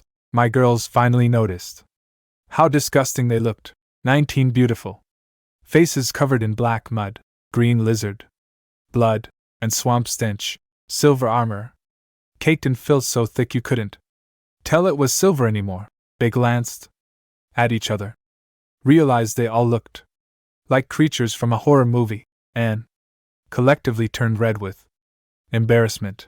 Great work. Every single one of you was incredible. They beamed through the mud. Even though you currently look like a squad of very pretty swamp monsters. Wayne snorted first, then everyone cracked up. Tension gone. Morale at 100. Strip every lizard, scales, poison sacs, everything. Don't waste a single piece. Yes, sir. 19. Mud. Girls dove onto lizard corpses with knives, happily butchering their way to crafting material. We marched home at sunset looking like a refugee column that won the lottery. Filthy, exhausted, and loaded with loot. Launch saw us coming, and her jaw dropped. My lord, did you all fall into a swamp? Won a battle? Minor detail tonight. Victory feast. Her eyes sparkled. Yes, my lord. Also, fill the bath with moonwell water and heat it up. Every soldier gets a soak. That's in order. The two halfling cooks went berserk in the kitchen. These tiny, adorable girls turned out to be culinary geniuses. Massive slabs of beast meat roasting over the bonfire, dripping with fat, filling the entire territory with the kind of smell that makes your stomach write love letters to your nose. Spirit spring water simmered into rich broth that smelled like heaven opened a restaurant. Meanwhile, the bathhouse was a cloud of steam and moonlight. Infused water. My swordswomen piled in. After peeling off their destroyed armor, the moonwell water worked its magic, healing bruises, soothing muscles, washing away swamp trauma. I could hear laughter and splashing from across the territory. Happy soldiers are loyal soldiers, and right now, my soldiers were the happiest they'd ever been. Puin walked into the bath, and every girl in the pool suddenly felt personally attacked by genetics. According to the aftermath reports, I definitely did not request the collective morale. The impact of Pudwan's entrance was devastating but inspirational. While my army was busy enjoying their well-earned rest, I was in my study staring at the Swamp Lord's horn and doing math. This horn could make an epic weapon, but my forge workshop was only tier 2. That's like trying to cook a 5-star meal in a microwave. The forge needed an upgrade. I checked the evolution panel. Forge workshop evolution cost 250 points. I checked my balance. 262 points. 12 points to spare. The tightest budget I've ever worked with, but enough. Evolve the forge. Dark red light exploded skyward, turning the entire manor crimson. The forge building began its transformation, expanding, restructuring, growing more furnaces, more anvils, more everything. 250 points, leaving me with 12 in the bank. Was it reckless? Yes. Was it worth it? The Swamp Lord's horn in my hand said, absolutely, because when this evolution finishes, I'm forging the most devastating weapon this continent has ever seen, and I'm putting it in the hands of a tier 5 legendary dragon war god who already hits harder than natural disasters.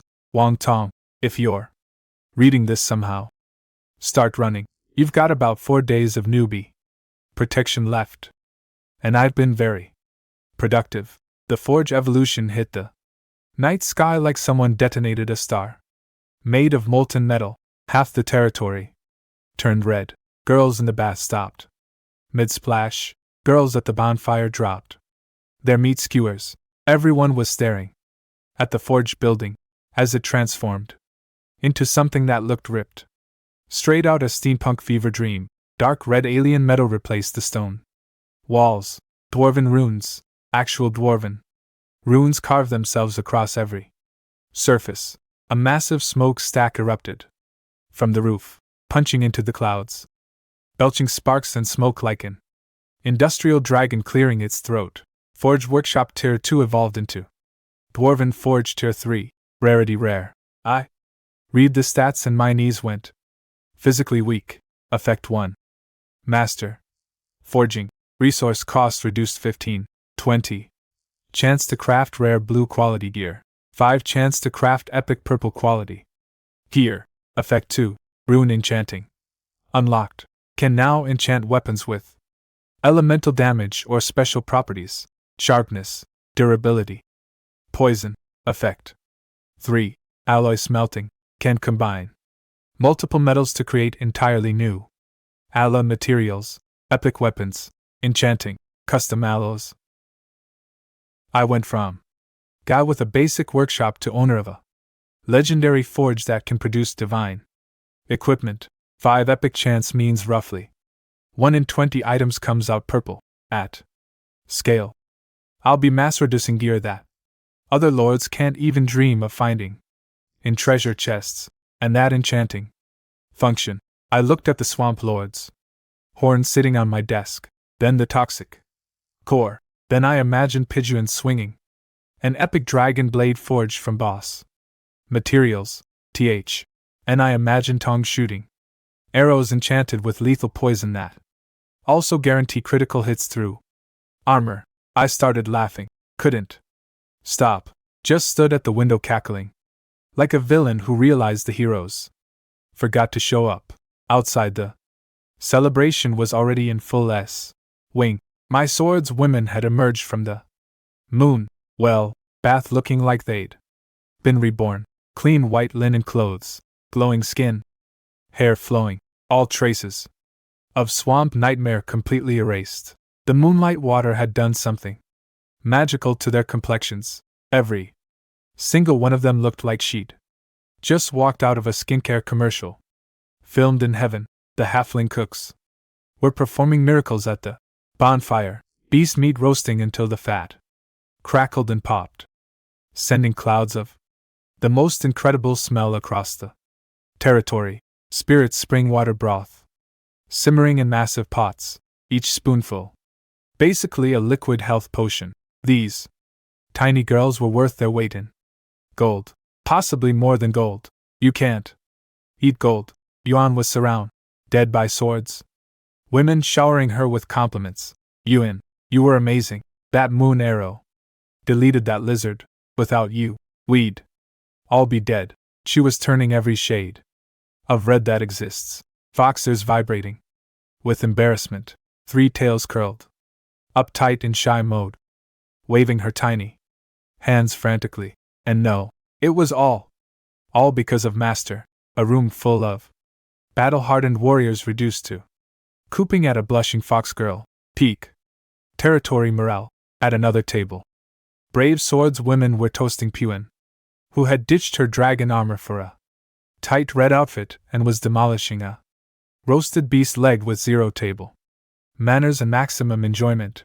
Grease on her chin, grease on her fingers, absolutely 0 concern about appearances from the most powerful warrior on the continent. Not bad today, she told the girls between bites.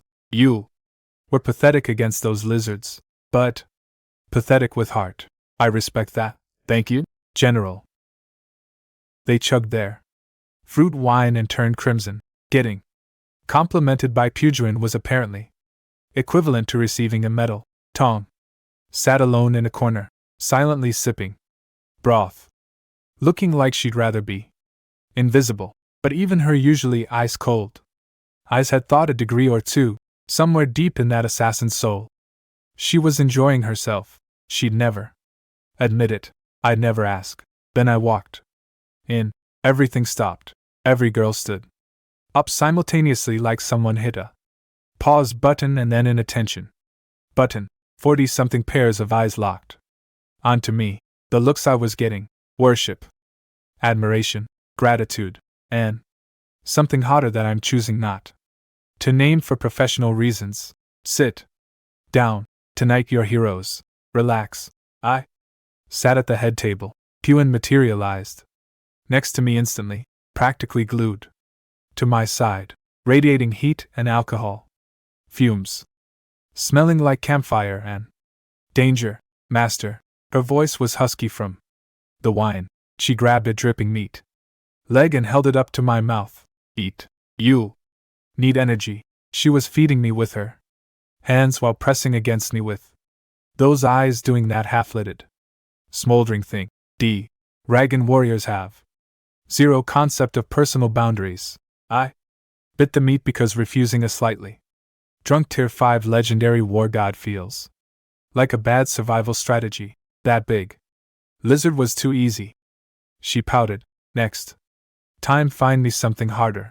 This woman just soloed a Tier 3 elite boss and she's bored. Her idea of recreation is fighting things that could destroy cities. I created a monster. A beautiful, terrifying, meat-eating monster. Then Tong appeared on my other side, silent as always, holding a bowl of steaming spirit spring broth. This soup has spirit water, good for your body. Her face was red from the fire. She'd insist Those sharp eyes softened. By exactly 0.5 for Tong. That's basically a love confession. I drank the soup, warmth flooded my whole body. Dragon War God on. My left feeding meat, shadow assassin on. My right feeding me soup, an army of adoring silver-armored warriors watching from every direction, and somewhere in the crowd, a fox-eared moon goddess was peeking at me through her bangs, face red enough to glow in the dark, 3 tails betraying her by wagging ever so slightly. I leaned back and took in the whole scene, bonfire crackling, laughter floating through the night air. My people, happy, strong, fed, safe, and getting stronger every single day.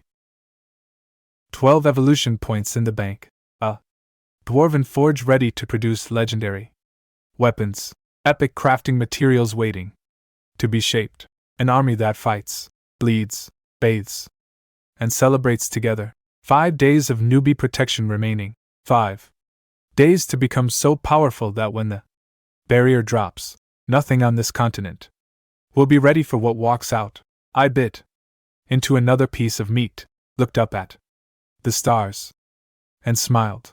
This is my kingdom and we're just getting started. Mid-celebration, my eyes drifted to the corner of the plaza and my stomach dropped.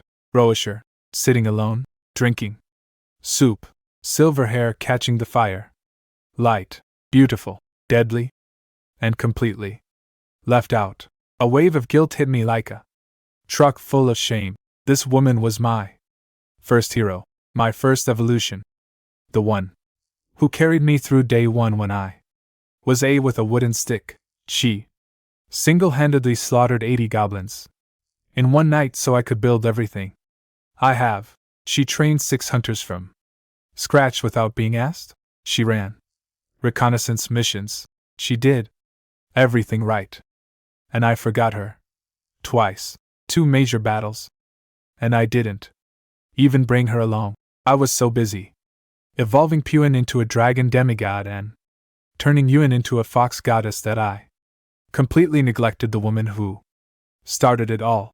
And Tong, I'd been using her as a bow user. She's a shadow blade dancer, an assassin. Her entire skill set is stealth, daggers, and teleporting behind people, and I had her shooting arrows from 100 meters away like some kind of sniper. That's like buying a Ferrari and using it to deliver newspapers. Everyone come here. Puan, Tong, and Rush gathered around me. The mood shifted. They could feel something was different. Raashu, yes, master, those green eyes.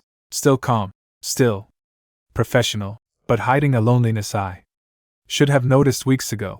I neglected you. You've been training soldiers, running patrols, doing everything perfectly, and I repaid you by leaving you behind. That ends now. She trembled. Didn't expect that. Started to say something about being honored to serve. No, you deserved better. I turned to Tong. And you? You're an assassin. I turned you into an archer because it was convenient. That was my mistake. I pulled out the 2 boss materials, handed the toxic core to Tong. This is boss grade poison. Enchant your daggers with it. From now on, you fight how you were born to fight, in the shadows with blades up close and lethal. Tong's hands closed around the pulsing green heart. Her cool facade cracked. Pure excitement bled through those cat eyes. Her ears stood straight up. Her tail went rigid. Tone will complete every mission without fail. One knee, fist to chest, voice shaking with gratitude. Then I turned to Pujuan and tossed her the Swamp Lord's horn. Tier 3 epic crafting material. Take it to the Dwarven Forge. Get yourself a weapon worthy of a war god. Puan caught the horn, which was thicker than her thigh, looked at it, looked at me, and her golden dragon eyes went supernova with joy. She kissed the horn, full lips on monster bone, made a loud mwah sound.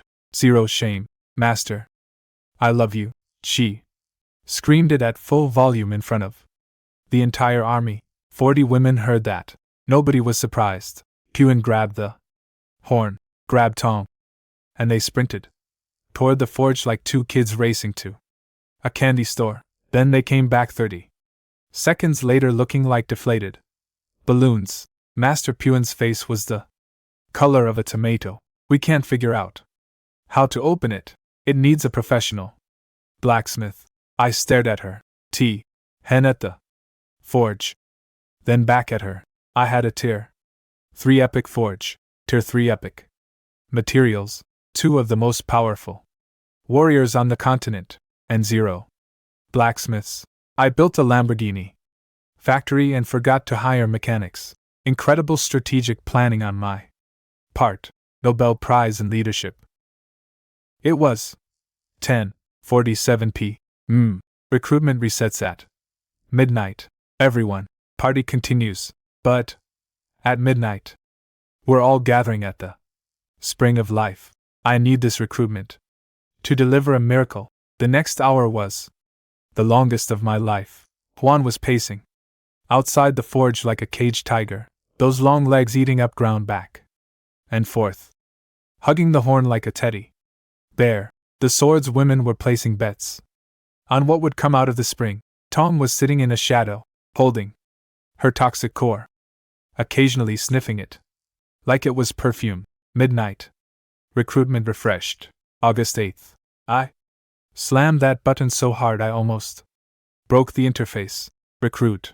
The spring blazed with light brighter than any previous recruitment. The spirit spring. Heart's ambient energy was supuk, harging the process.